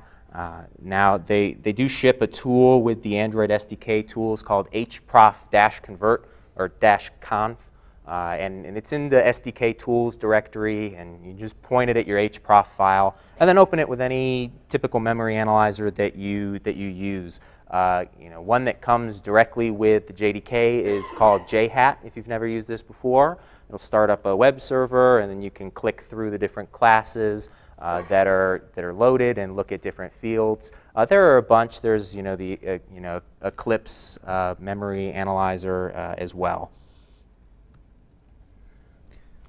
So I kind of mentioned memory analysis in iOS. It's back to snoopit and scrypt, but really scrypt, because if you want to look at memory, a lot of times it's down at the lower level iOS APIs, and you want to get at those methods and those classes. So I would use scrypt for that. You know, like I said, NSString, the UI text field. Now sometimes applications override those. But again, that gets back to looking at snoopit or scrypt at those methods. So that's why I use them back and forth. I haven't run into too many apps where they don't work. Scrypt, I haven't run into any app that it doesn't work. But sometimes the snoopit interface, something with the way they're connecting to that running app doesn't work. But scrypt's usually there. And scrypt actually does work on the 64-bit architectures. So you can at least use it on your iPhone 5S's and so on. Real quick, don't have a whole lot of time. We'll try to fly through this. iOS binary analysis, not easy, not straightforward. Obviously, you can't decompile iOS code. You can use some tools. Hopper app is pretty neat, if anyone's ever looked at that. Or they can spend a lot of money for IDA Pro. Either way, they'll allow you to at least look at and analyze that binary in a hex way. Obviously, IDA is going to be better. But it is fairly expensive. And these are just kind of what they look like. This is IDA Pro here in the foreground, and then the Hopper app in the back. Lots of other tools that I might use. I love strings. Anyone use strings? Probably the best Unix tool ever. Especially when you're looking for certain things like keys, passwords, and whatever else. Just run strings against the binary and see what the output is and parse through that. Any sort of hex editor, hex edit's free. You can even edit, which may work. If you need to really look at and decrypt the binary, you can use Clutch. That doesn't always work. Again, that's a tool you can download from Cydia. It's just a different repo you need to add. Class dump will, if you've finally decrypted the binary, you can use class dump to dump all the class information.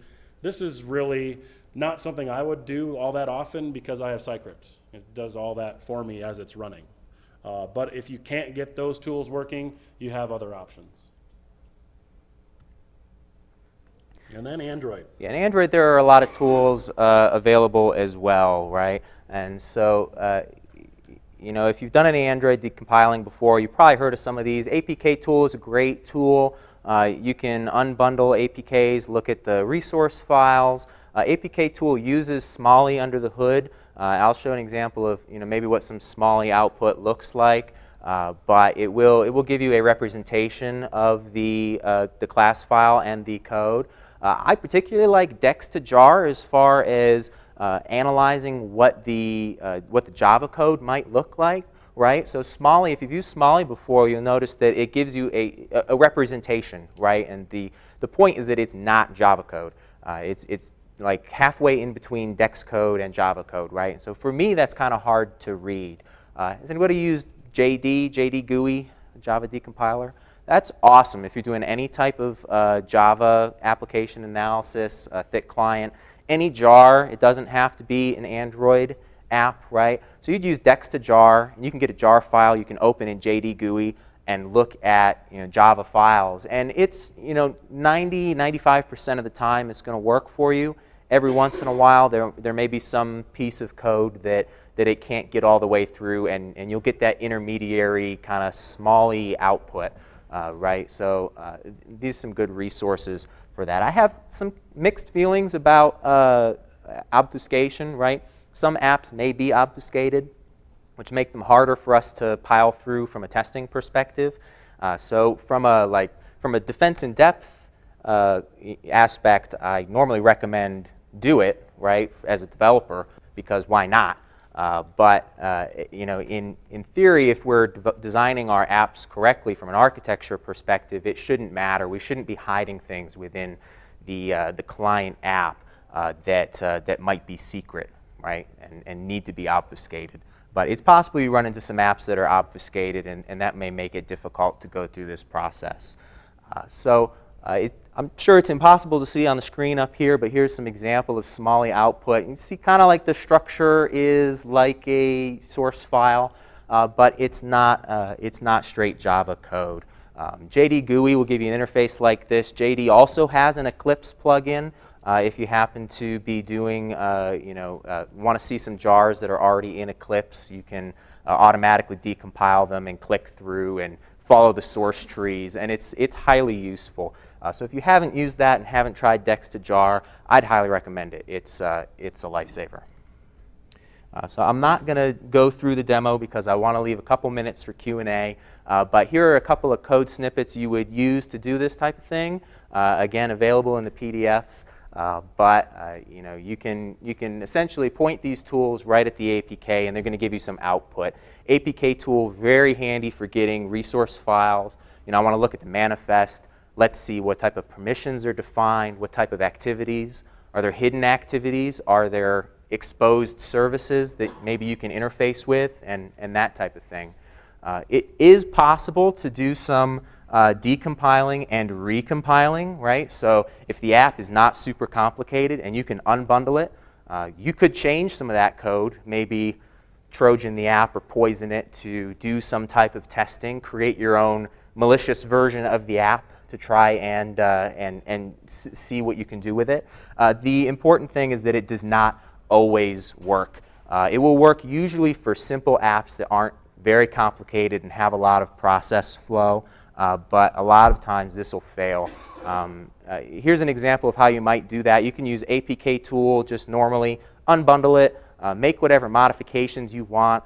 You will need to re-sign the new APK if you bundle it back up. What's interesting is that if the app's currently installed on your device and you try and deploy your malicious version, the app won't let you install it, or Android won't let you install it over top of that app, right?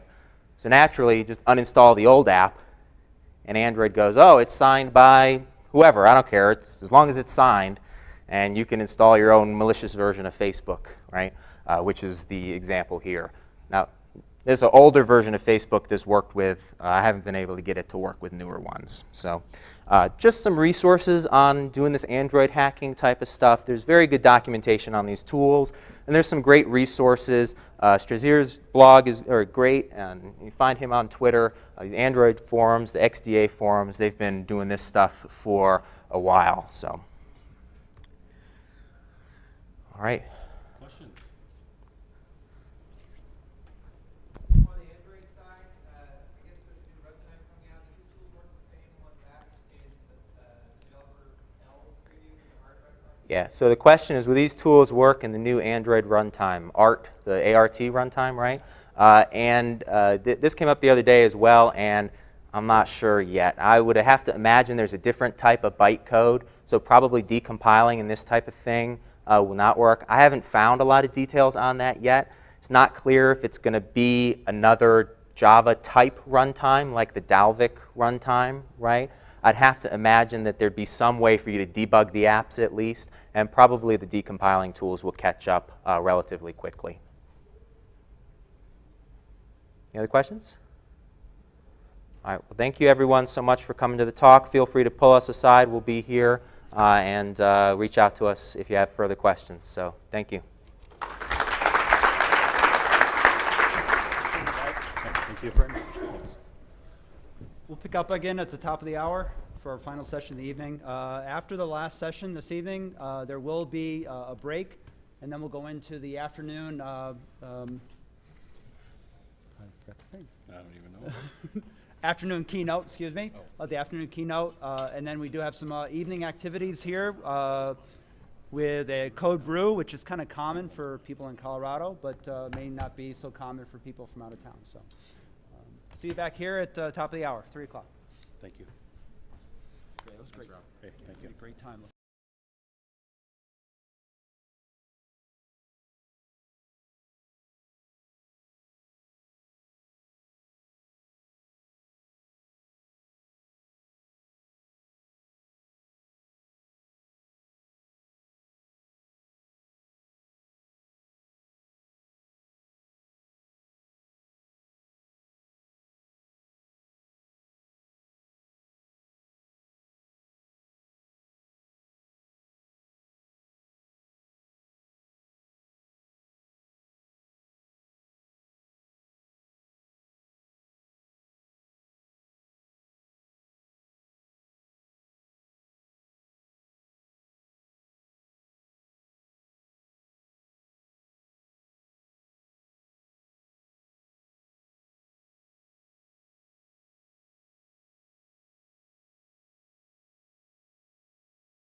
Okay, carry on. As you were.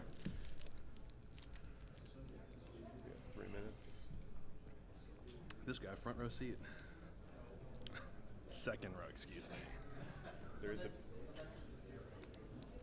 Of course, that's how everyone counts, right? But you start at 0 always. 0 front. I used to have a math professor, or not, a computer science professor at Lamar University in Houston, who kept messing up his bank account because he's so used to thinking in base 16. Like he'd write checks and his wife would just have to deal with so much crap afterwards. Computer science problems. Mm-hmm. He was one of those hardcore theoretical CS dudes too. Oh yeah. Oh yeah.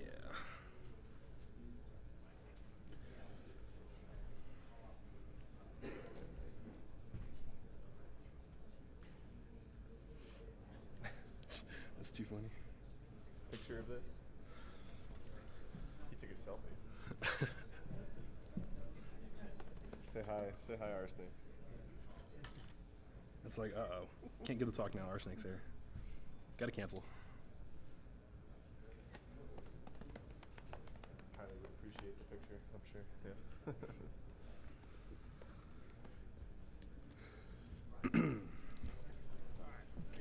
Yeah. Let's go.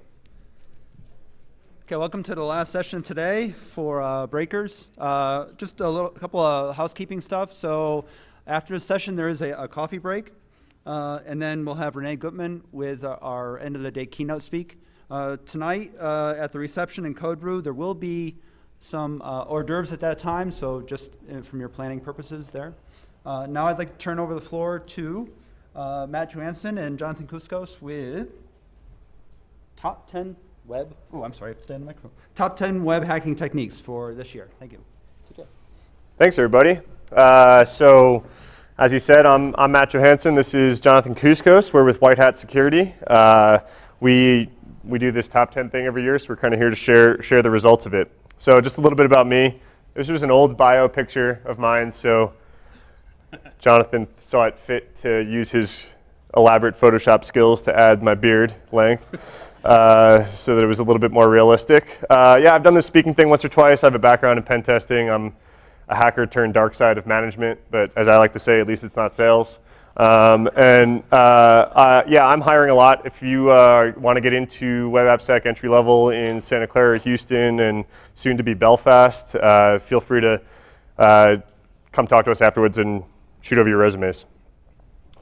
And I'm Jonathan Kuskos. I'm one of the application security engineers for White Hat Security. I'm also one of the Houston OWASP chapter leaders for at least the next month or so. Like you said, I'm moving to Belfast, so then I'll be helping start up the OWASP chapter in Belfast. So if you want to speak down in Texas or overseas in the EU, I'm the guy you want to talk to. Hit me up sometime while you're here. So a little bit of history about the top 10. So how many of you guys are familiar with the top 10 and us doing it over the past couple of years? Cool, good number of you. Very nice, awesome, that's great to see. So for those of you who don't know, the top 10, this is a very community-driven effort that we put forth, that we collect all of the crazy amount. There's just tons and tons and tons of new research every year. And it's kind of impossible to stay on top of it unless you're like professional Twitter user or something like that, right? And so we try to aggregate all these things, and we get somewhere between 50 and 80 new web hacking techniques submitted every year that gets whittled down to a top 15 by community vote in no particular order. And then we have a panel of expert judges that very graciously submit their time, take a little bit more time, and order the top 10, whittle it down to 10 and order it. Yeah, this is really just about paying homage to the web security researchers for the crazy amount of work that gets done every year. So this is just a little bit of the history of who has won, the total number of new techniques that we get in any given year, and the winners of that year. So as you can see, encryption has been extremely popular. Crime Beast, Oracle padding attacks, all this stuff. For the past couple of years, encryption has been king. It's not the case this year. So without further ado, this is this year's top 10 web hacks. So there's no way that we're going to be able to cover all of these in 45 minutes. So just please bear with us. We like to call it, we're going to be the Busta Rhymes of AppSec. We're going to talk through this really, really fast. We're going to blow through 10 through 6, just kind of give like a shout out to those guys and the research that they did and give you a really high level. And then we're going to try to deep dive into the top 5 since they made it to the top 5. So number 10. Cool. So starting with number 10 is the HTML5 hard disk filler. Now with HTML5 comes the ability to use local storage.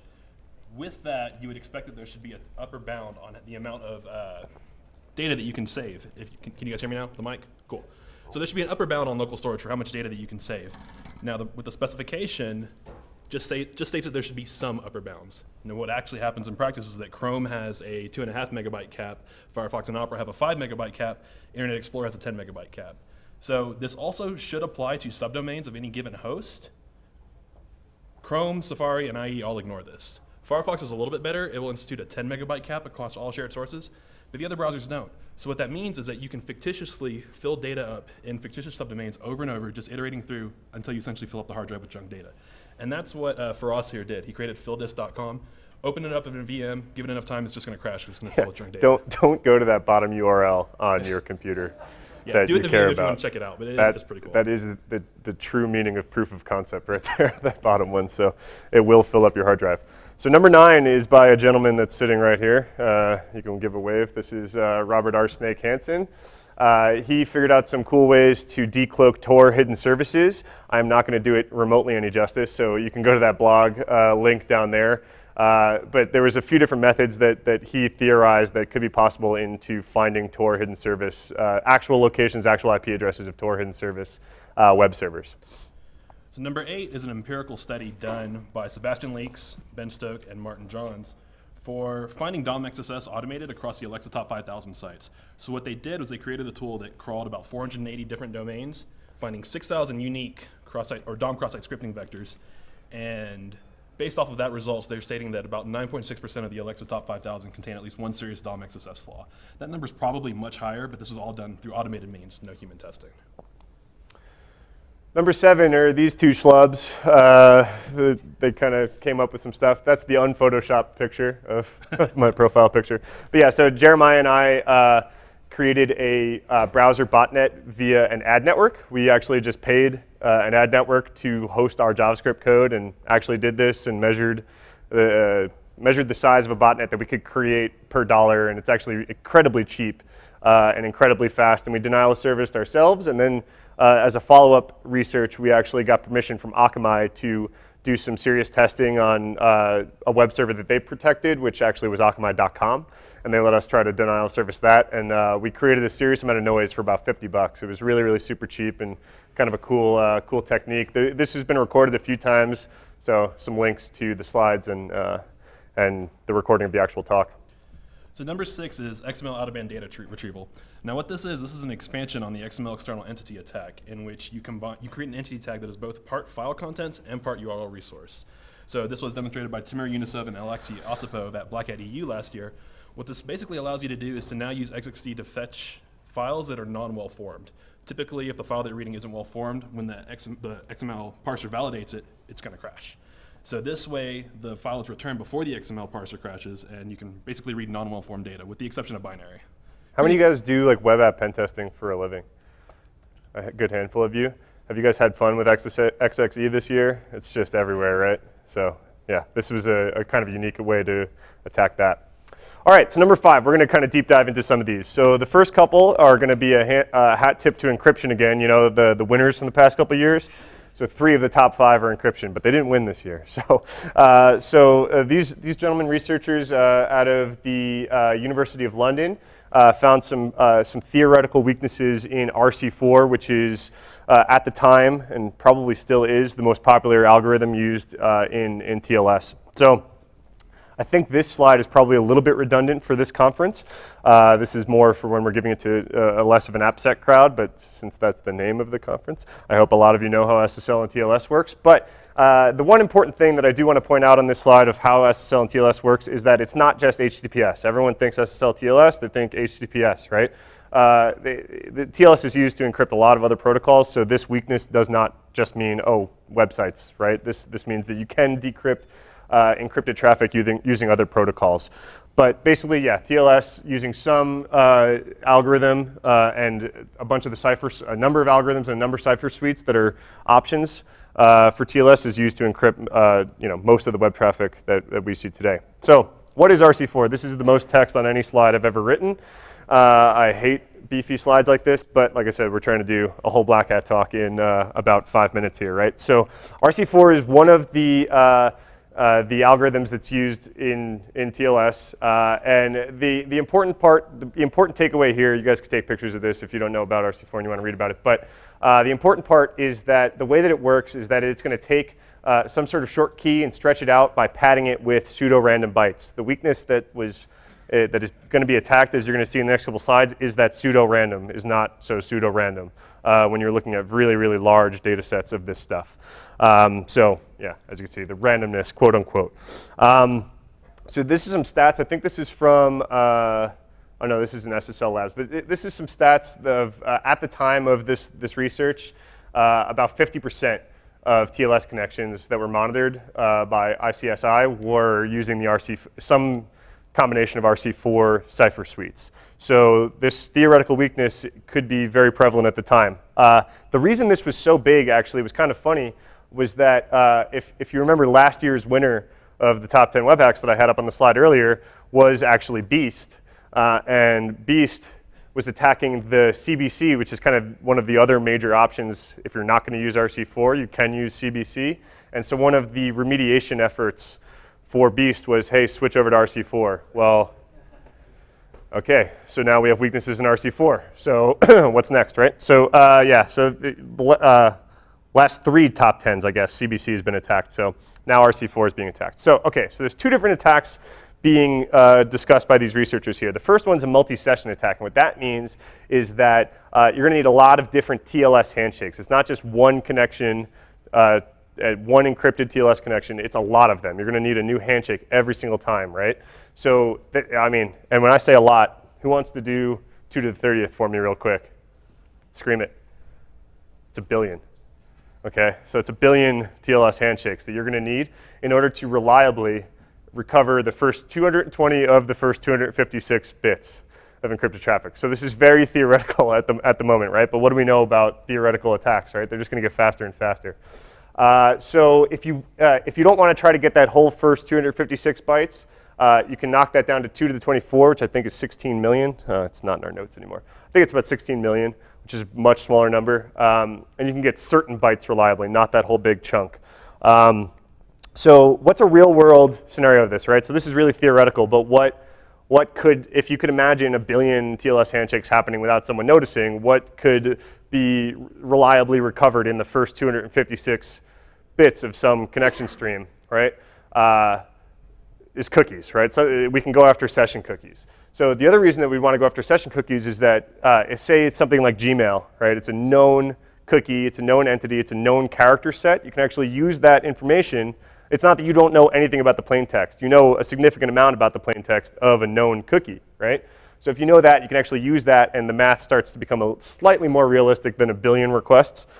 Still quite theoretical, but you know, this is something that if you were to be man-in-the-middling someone, this is the kind of exact same traffic that's going to be sent over and over again over new handshakes, right? Something like a session cookie is the same piece of plain text sent over and over and over again, right?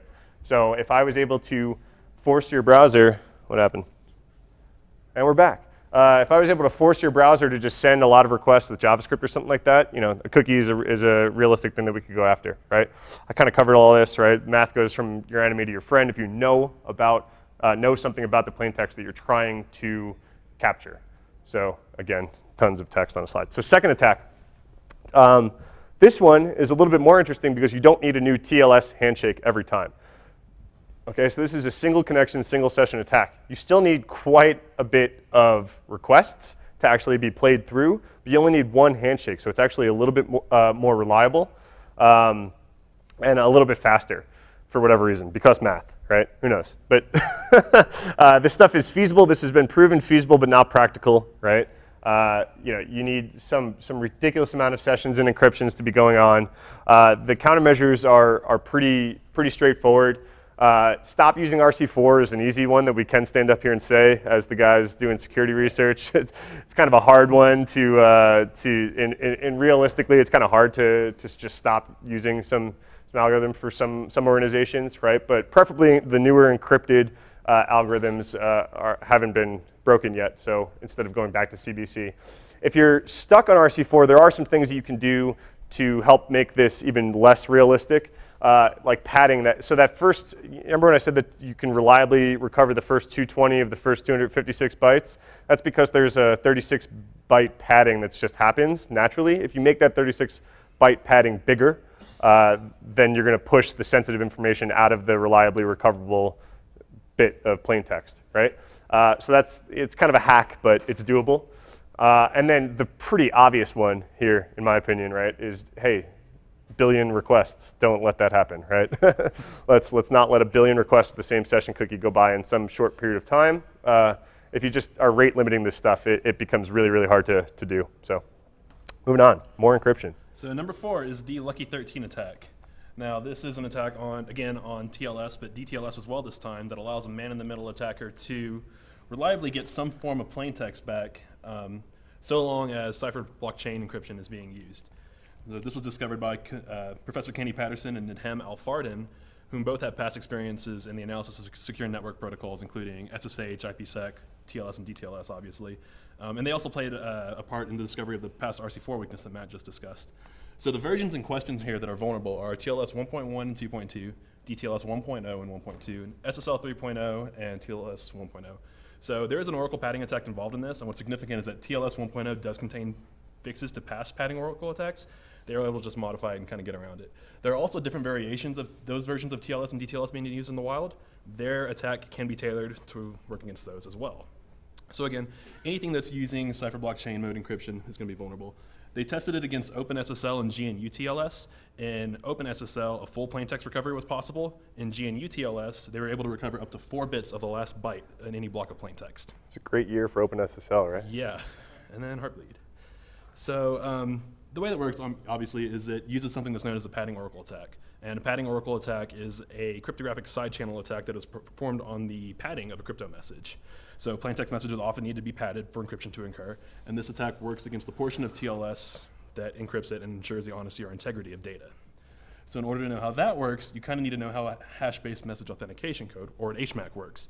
And the quick, long, and short of it is that HMACs either use SHA-1, MD5, or SHA-256 as the hashing function, and those hash functions share similarity in that they have blocks of input in the size of 64 bytes.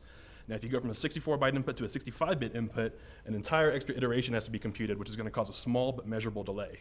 This attack has to be man-in-the-middle, so as these packets are going over the network, they take it, change it, measure the error coming back, and if they can cause extra cycles to be made, they'll know that they're on the right track. So they have to do this multiple times, just like in RC4. It's 2 times 10 to the 23rd in this case, so just about 8 million times. Still a bit theoretical, and the attacker must be on the same LAN. The reason he needs to be on the same LAN is because of network jitter. So doing this over the wire, doing this over Wi-Fi is not that feasible. There's just too much junk in the air. However, if you're doing it over the wire, in about 8 million samples, you can then use statistical analysis to discern what is native jitter to the network. Filter that out, look at the anomalies. Those are the packets that you've tampered with that have given back relevant information. So after all that's done, after you've captured 8 million packets and analyzed them, you only get 16 bytes of encrypted plain text back. So that's an arbitrary large number of work for a very small amount of prize, really. So although this is a bit theoretical on TLS, it's a little bit more practical on DTLS, because when a record fails to decrypt due to a bad MAC or a padding error, TLS is going to kill a session. Datagram TLS doesn't do this at all. Now, should we be worried about something like this? Well, yes and no. No, in the sense that because when they found it, they participated in responsible disclosure, they notified the vendors, got fixes out, and then released their research. However, it's a truism that attacks only get better with time, and we cannot anticipate what improvements to the attacks or entirely new attacks may yet to be discovered. If this research is improved upon and brought out of the theoretical realm to being practically exploited, we're in a whole world of trouble because of the amount of widespread use of TLS, as we all know.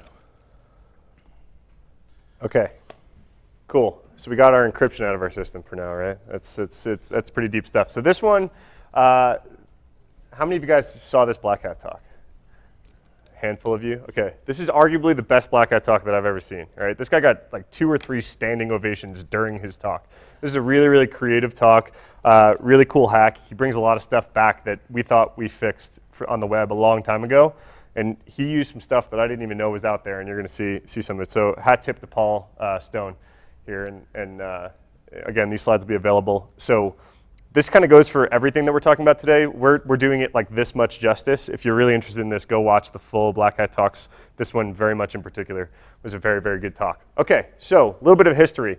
Browser history sniffing, right? So this stuff has been around for quite a while, but one of the techniques to try to steal someone's history to someone's browser was something like a timing attack, right? So you can create some really quick JavaScript that does a timing attack on a website. Basically, it's going to take, the whole crux of this is the page is going to take longer to load if you're logged in, because there's going to be a lot of content that needs to load, versus when you're not logged in, it's just the login form is going to be a much smaller web page, right?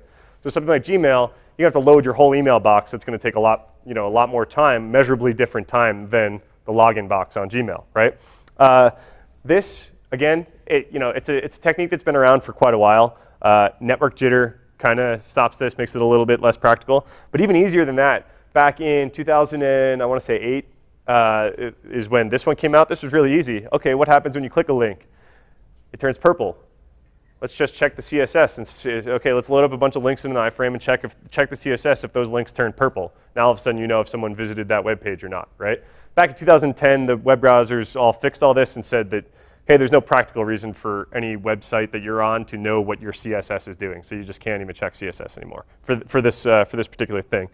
At the time, though, yeah, ad networks and adult sites were using this all over. I think it was some crazy percentage in the wild of this, where of ad networks and adult sites were measurably checking their visitors' history sniffing to more target the advertisers and stuff like that, right? So what's old is new again. Okay. Request animation frame. How many of you guys know what this is? 2 of you. Cool. That's more than I even thought would raise their hands. I had no idea what this was until this research came out. So what request animation frame does is this function fires every time a new frame is painted in your browser, right? So just repainting is going on every time the browser changes something. At the beginning of that frame repaint, this function fires, okay? So that's kind of why this is important. So how this, and another piece that I didn't even know how this worked. So how this whole turning the link purple thing happens is it turns out to be pretty asynchronous. So there's a video during his talk that demonstrates this. We don't have time, so I'm just going to go through it real quick. So just the steps of when you go to a page, how it loads, right? The page is going to load. It's going to paint all the links, if there are any on the page. It's going to paint them blue, right?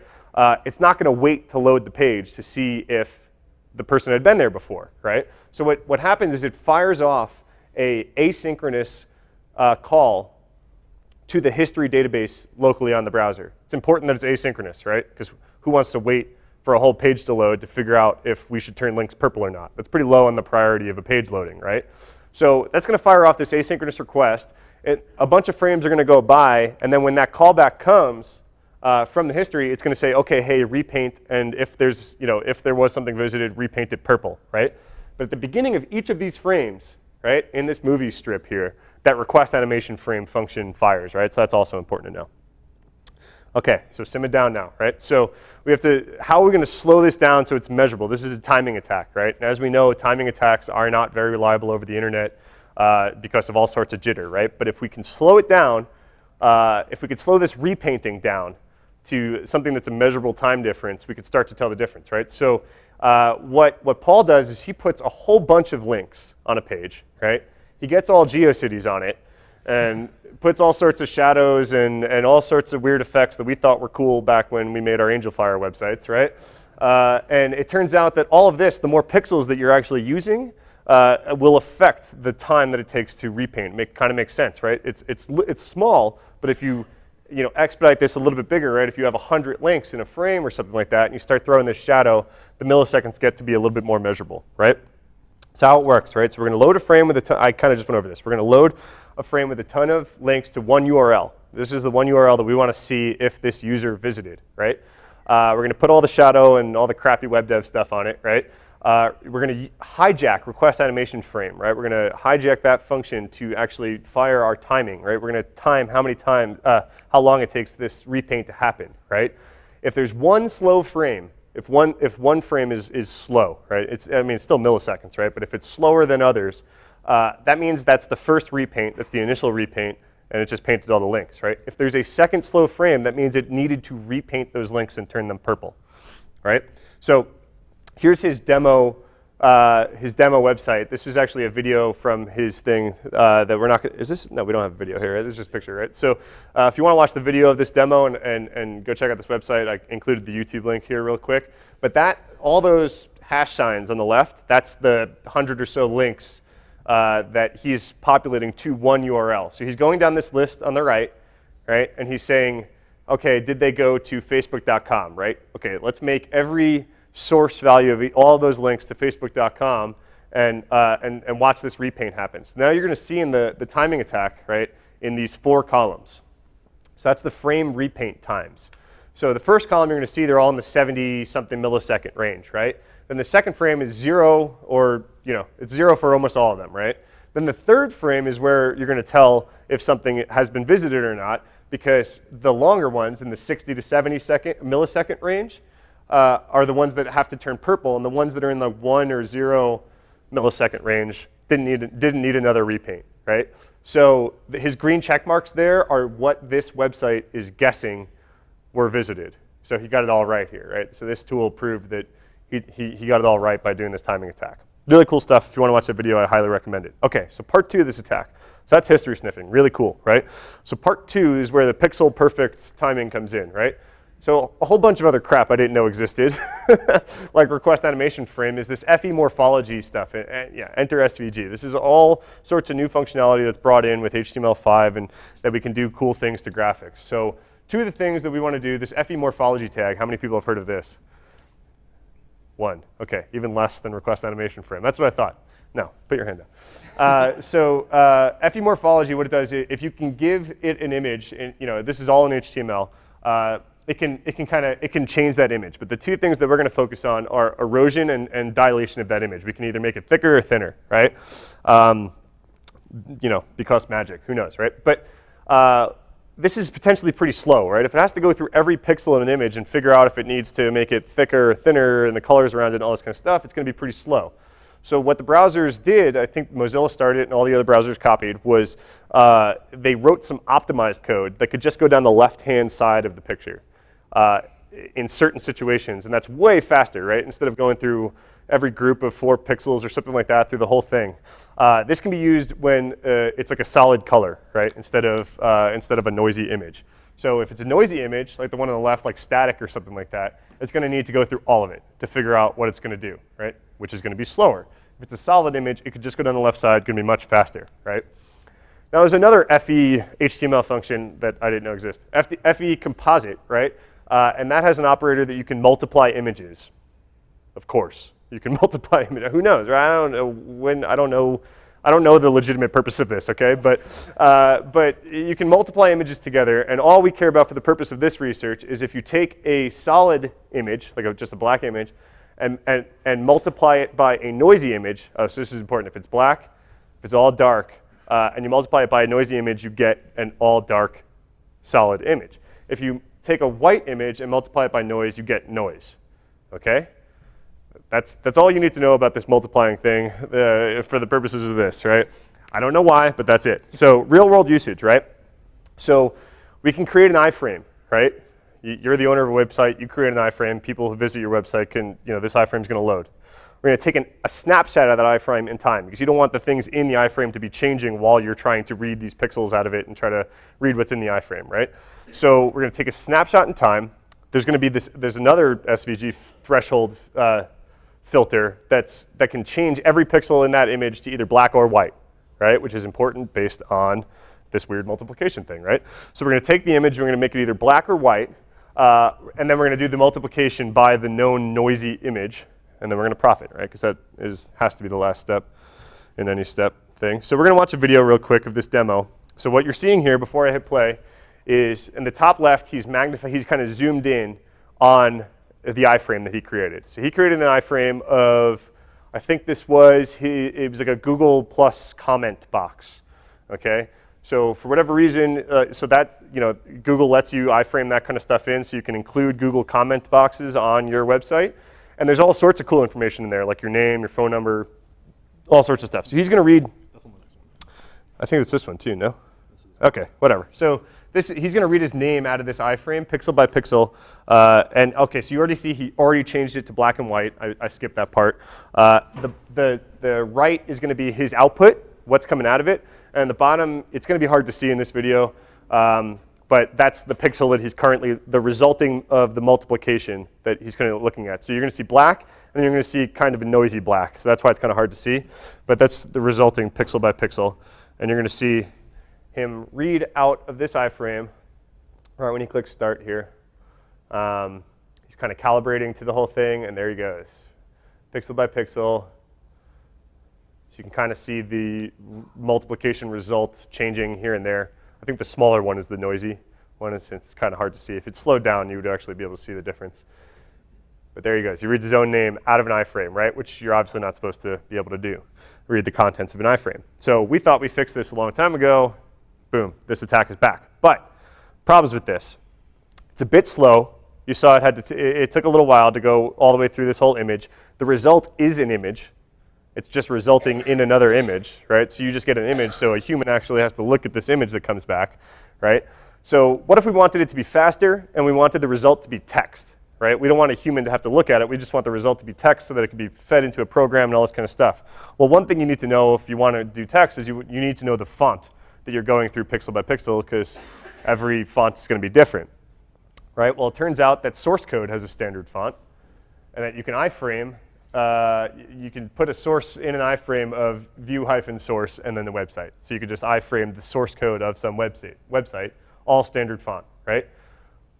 All sorts of juicy information there, right? If you can iframe someone into some web page and view the source code, there could be their CSRF tokens, all sorts of private information, IP addresses, yada, yada, right?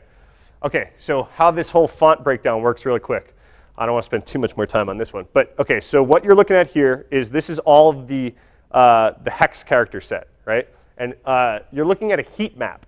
So we're going to look at this top one, right? This is if you take all the hex characters and lay them on top of each other, that's a heat map of pixels used in that font, okay?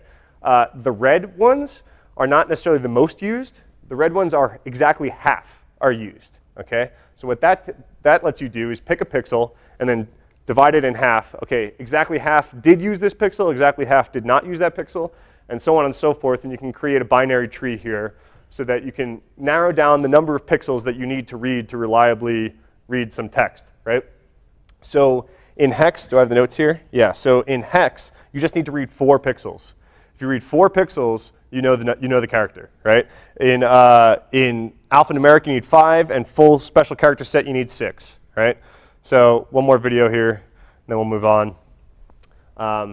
Same thing, that's the iframe, that's the resulting pixel. He's calibrating to the font, and now this is the resulting text that's being spit out of this Google comment box. So there's his Google ID, text by text. See, it's way faster. And the result is not an image. The result is text. So you can actually feed this into something programmatically and use it to hack stuff. Why not have 2 telephone numbers in your Google comment box, right? It's kind of crazy. Okay, cool. So beat that one to death, but I think that one's really cool. So we're going to move on to some more encryption stuff. So now we're moving on to Breach, which is our number 2 attack. And this is an absolutely awesome attack that just completely demolished SSL. And it's so much faster than the past RC4 and Lucky 13 attacks that we were talking about. So this was discovered by Angelo Prado, Neil Harris, and Yoel Gluck at Black Hat USA last year. And they also released an expansion onto this attack that was at Black Hat this year. So they're doing awesome things with this one, just completely just demolishing SSL. So a little bit of history real quick. So Crime, you saw on the list, it won last year, two years ago, I forget. Crime won the top 10 a few years back, right? So the history of what Crime was doing is it's decrypting HTTPS traffic that is using request compression, right? So if you're using any sort of request compression, things like Speedy use it by default. Like if you're using a Speedy protocol, use it by default. TLS compression, I'm sorry, not request compression, TLS compression. And at the time, I think the survey said 42% of sites in service, we're using TLS compression. It makes sense. It's, hey, make it faster, period, right? That's like a no-brainer for anybody.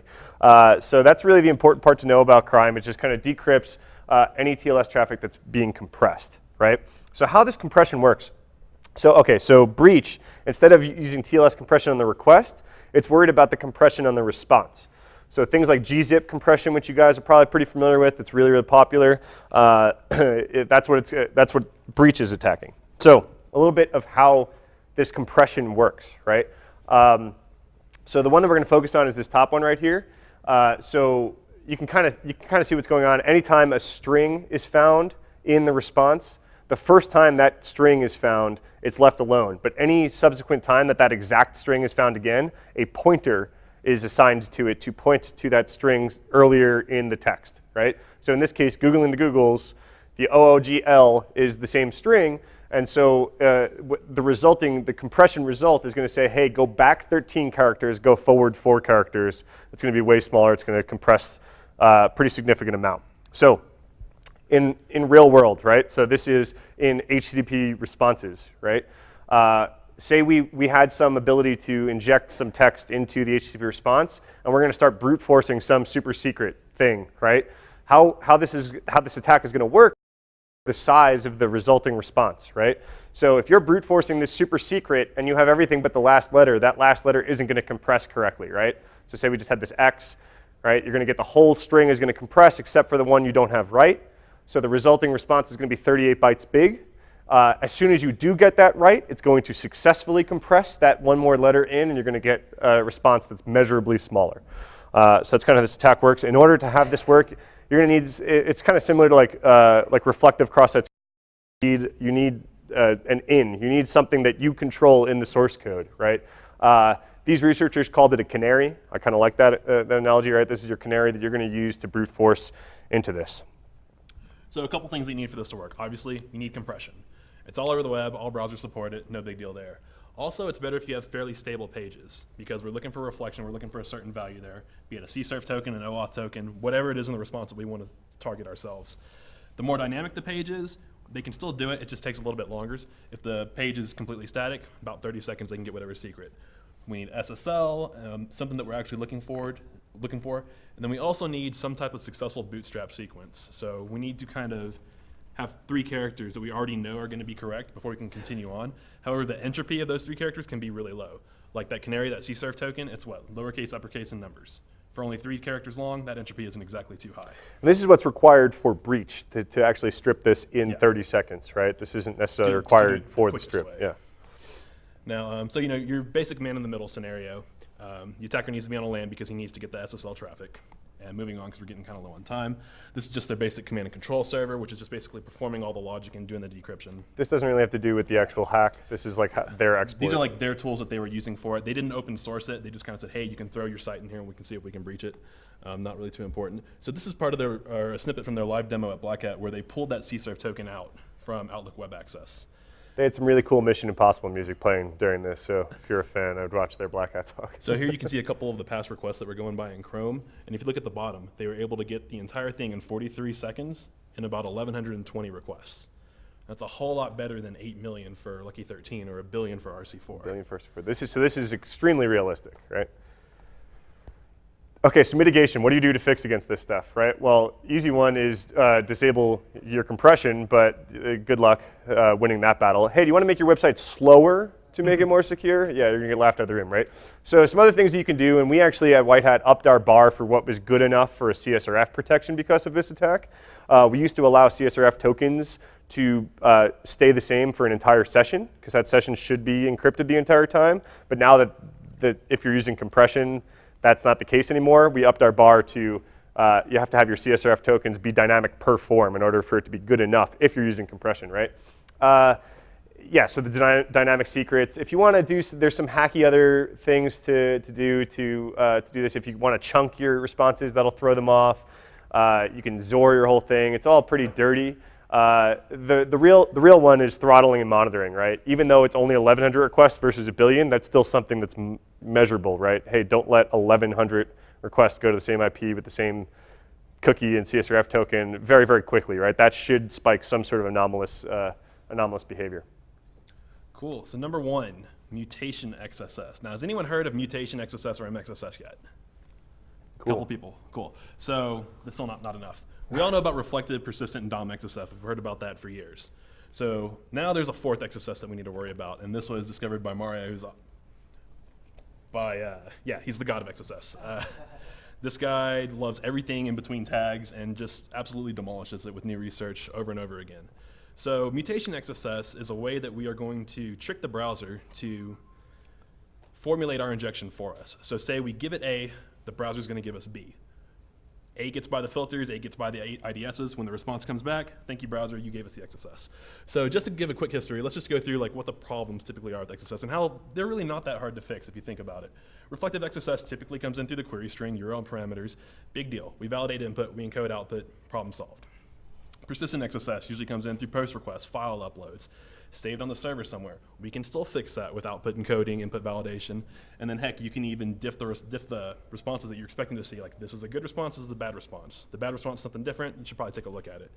DOM XSS is solved by simply being a smarter coder. Is that too much to ask, really? You learn about source and sinks as you learn about the proper functions that you should use, how to not trust user input.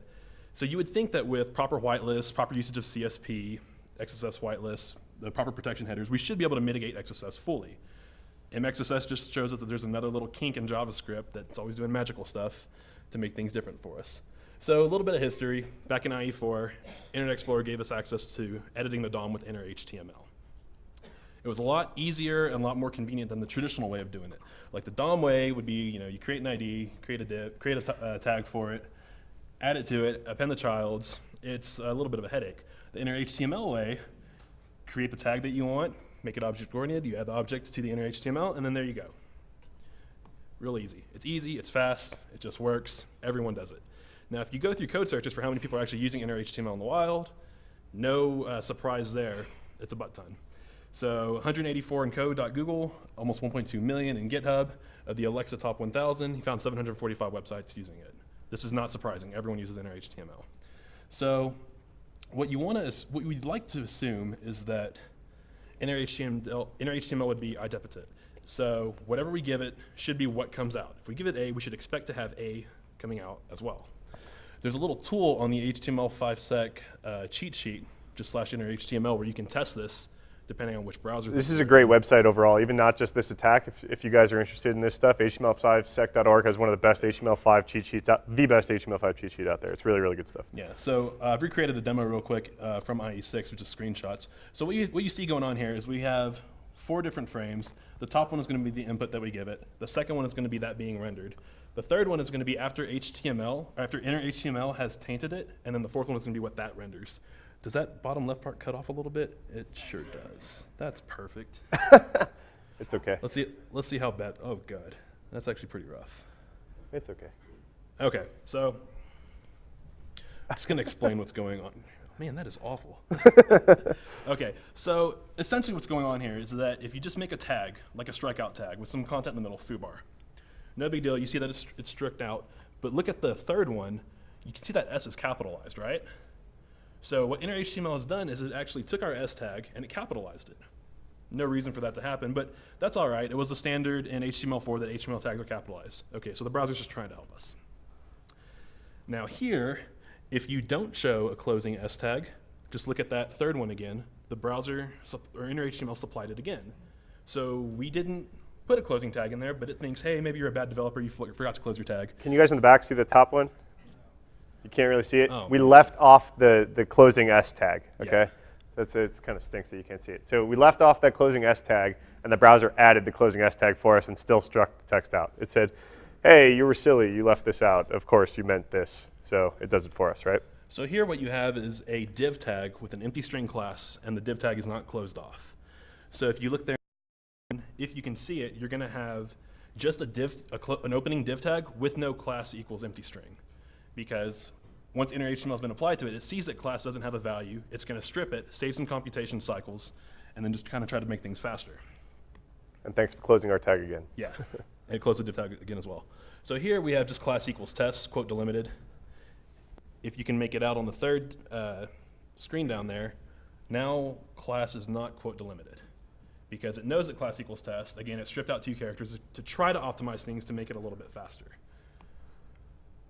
So here we have a space in the class equals test. And now if you look in the third one, we have space equals quote delimited test with the space in the middle there. So now quotes have been supplied again. Again, without the space, we have no quotes. With it, we now have quotes down there. Third box there. So okay, inner HTML is being a little funky based on what input's being given. If you use a single tick, the same thing happens. If you put that single tick at the beginning, so look at the top one, we have double quote delimited single tick test. But in the bottom, those double quotes aren't there anymore. And at the very bottommost tag, foobar doesn't exist anymore. Because now the HTML is broken. We've essentially broken the DOM structure. When you add in a second double tick, that bottom foobar shows back up. So now the tag is actually being rendered.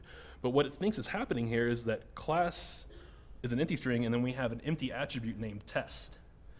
So if you look at that top one, we didn't actually try to break out of class by like breaking out of it. Inner HTML did it for us. So you would think we can put in a proper injection with that, right? Sure enough, you can. So here we just have image source equals x, class equals quote delimited, or double quote delimited, backtick, on error equals alert 1. And then what the inner HTML has done for us after it's transformed it is class equals backtick, which IE6 will process as a delimiter. So there's an empty class, and now on error equals alert 1, the source is going to be the site that I was on, which is html5sec.org/inner-html, because source equals x up there. And you've given a completely non-valid XSS vector. The browser has transformed it, and it's fired. So that's the cool thing about mutation XSS. We're taking the way that inner HTML is going to taint the data. We've given it A, B comes out. A isn't really an injection, B is. So now we have a fourth type of XSS to worry about and really to try to harden our systems against. This is still pretty new. Gareth Hayes also has done a lot of work about this, and his site is like thespanner.co.uk. He has an awesome new write-up about it that I really recommend that everyone check it out and read. So just because we're paying homage to Mario and the people that he does research with, he credits these people for helping him find mutation XSS. So it's only proper for us to do the same thing. So thanks to Gareth Hayes, Yosu Kasagawa, there's a Russian hacker who goes by the handle Lever1, Eduardo Vela, Dave Ross, and Stefano Di Paolo. So thank you guys. Cool. So what we've learned, right? So what did we learn this year? So what's old is new again, right? We thought we fixed browser history sniffing. We thought we fixed this iframe stuff. We thought we fixed the encryption weaknesses from last year, and a lot of it came back, right? Encryption, once again, even though it didn't take top slot, it took 3 of the top 5.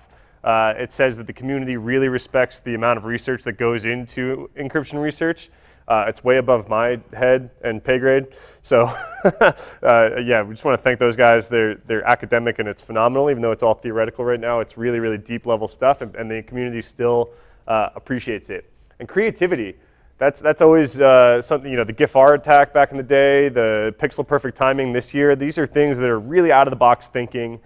This isn't the traditional do this, hack this, this comes out, whatever, right? This is really creative stuff. You know, Mario using some weird thing that the browser does to try to help you to create a whole new XSS attack vectors is really crazy. So this is just kind of our lessons learned really quick, right? So I just wanted to take a minute to thank our panel of judges. That, you know, this is not a small amount of research to wrap your brain around and actually meaningfully vote and order this stuff. So this is a decent amount of time that we're asking them for. I want to ask anyone who's ever voted in one of these top 10 lists, keep doing it. It's awesome. If you've ever submitted a technique, we're getting ready.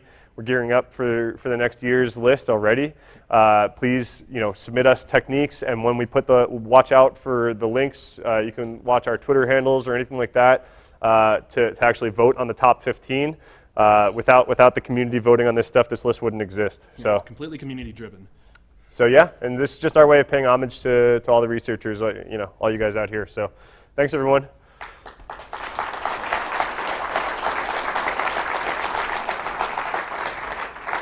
We don't have time for questions, I don't think, do we? Oh, yeah, we do. Oh, we do? Okay. Oh, we're the last session, so we have time for questions if anyone wants to ask us questions. I'd like to thank Jonathan and Matt for the presentation today. A lot of good content. This is a good time. We can turn back to question and answer period right after this. Right now we're serving coffee down at the end. The walls will start going down in a minute as we turn up, rework the area for the keynote speaker in the afternoon. But anybody is welcome to come back up and ask questions. And thank you very much. Thanks. We didn't really plan for that either. Yeah, it's just the projector. Yeah, it's cut off a little bit on the side. Cool. This is yours, right? Yeah. You guys are welcome to use that It's okay. Okay. Cool. It is. It is. Danny recorded it, so it'll be available for sure. If not, the slides are definitely up right now. If the slides are already up and we already recorded it as a webinar. I think you have one on your personal SlideShare too. If you just Google the top 10 web hacking techniques, you'll find our blog post with a link to the YouTube and stuff like that. So yeah. Thank you. Appreciate it. Thanks for having us. Thanks. for introducing us and stuff. How's it going? Howdy. Okay, cool. I'm a market strategy guy. I wonder how you got. I know White Hat is what you sell, the service you sell. You guys are part of it. Are you guys consultants also, or do something different? We do. We're not consultants, but we do like supplement our scanning technology with manual pen tests. Yeah. So our group does a lot of the assist on automation and scanning stuff, and also having finding. So if I buy the White Hat service, you have to look at my website. I'm getting, some service. You get the combination of the automated scans and plus our team. Yeah. So Plus us hacking. you guys. So you're part of that team. Yeah. Okay. Yeah, we're too. Like I run the team down in Houston, our research center. We have a team out in Santa Clara that does the same thing. And he's going to open up the same thing in Ireland for us. Yeah. So Oh, is that we're okay? running out of the EU now. So we just can't hire fast enough. So. Well, the other reason I've always been told about, I know a couple of you guys know well, Houston's just cheaper to have too, right? Sure, and it just, it seriously is like you can't, like, we have 150 people in our department now. We could not have hired 150 people in one location, never mind 15 Not Silicon even Valley. price, Just the sheer amount of like trying to find the talent, right? When you're hiring new guys, you're hiring recent college grads. Yeah. More entry level, we train CS degrees. We don't really expect anyone to. We can't hire 150 people. Again, it's my cost. Flying 150 people that know how to do that. No, you can't do that. You can't. Like, they already have jobs. We wouldn't be able to pay for that kind of stuff. So, actually, it's kind of like a master's degree. Oh no, I understand fully. Yeah, you get a basic CS degree guy, and you can train him.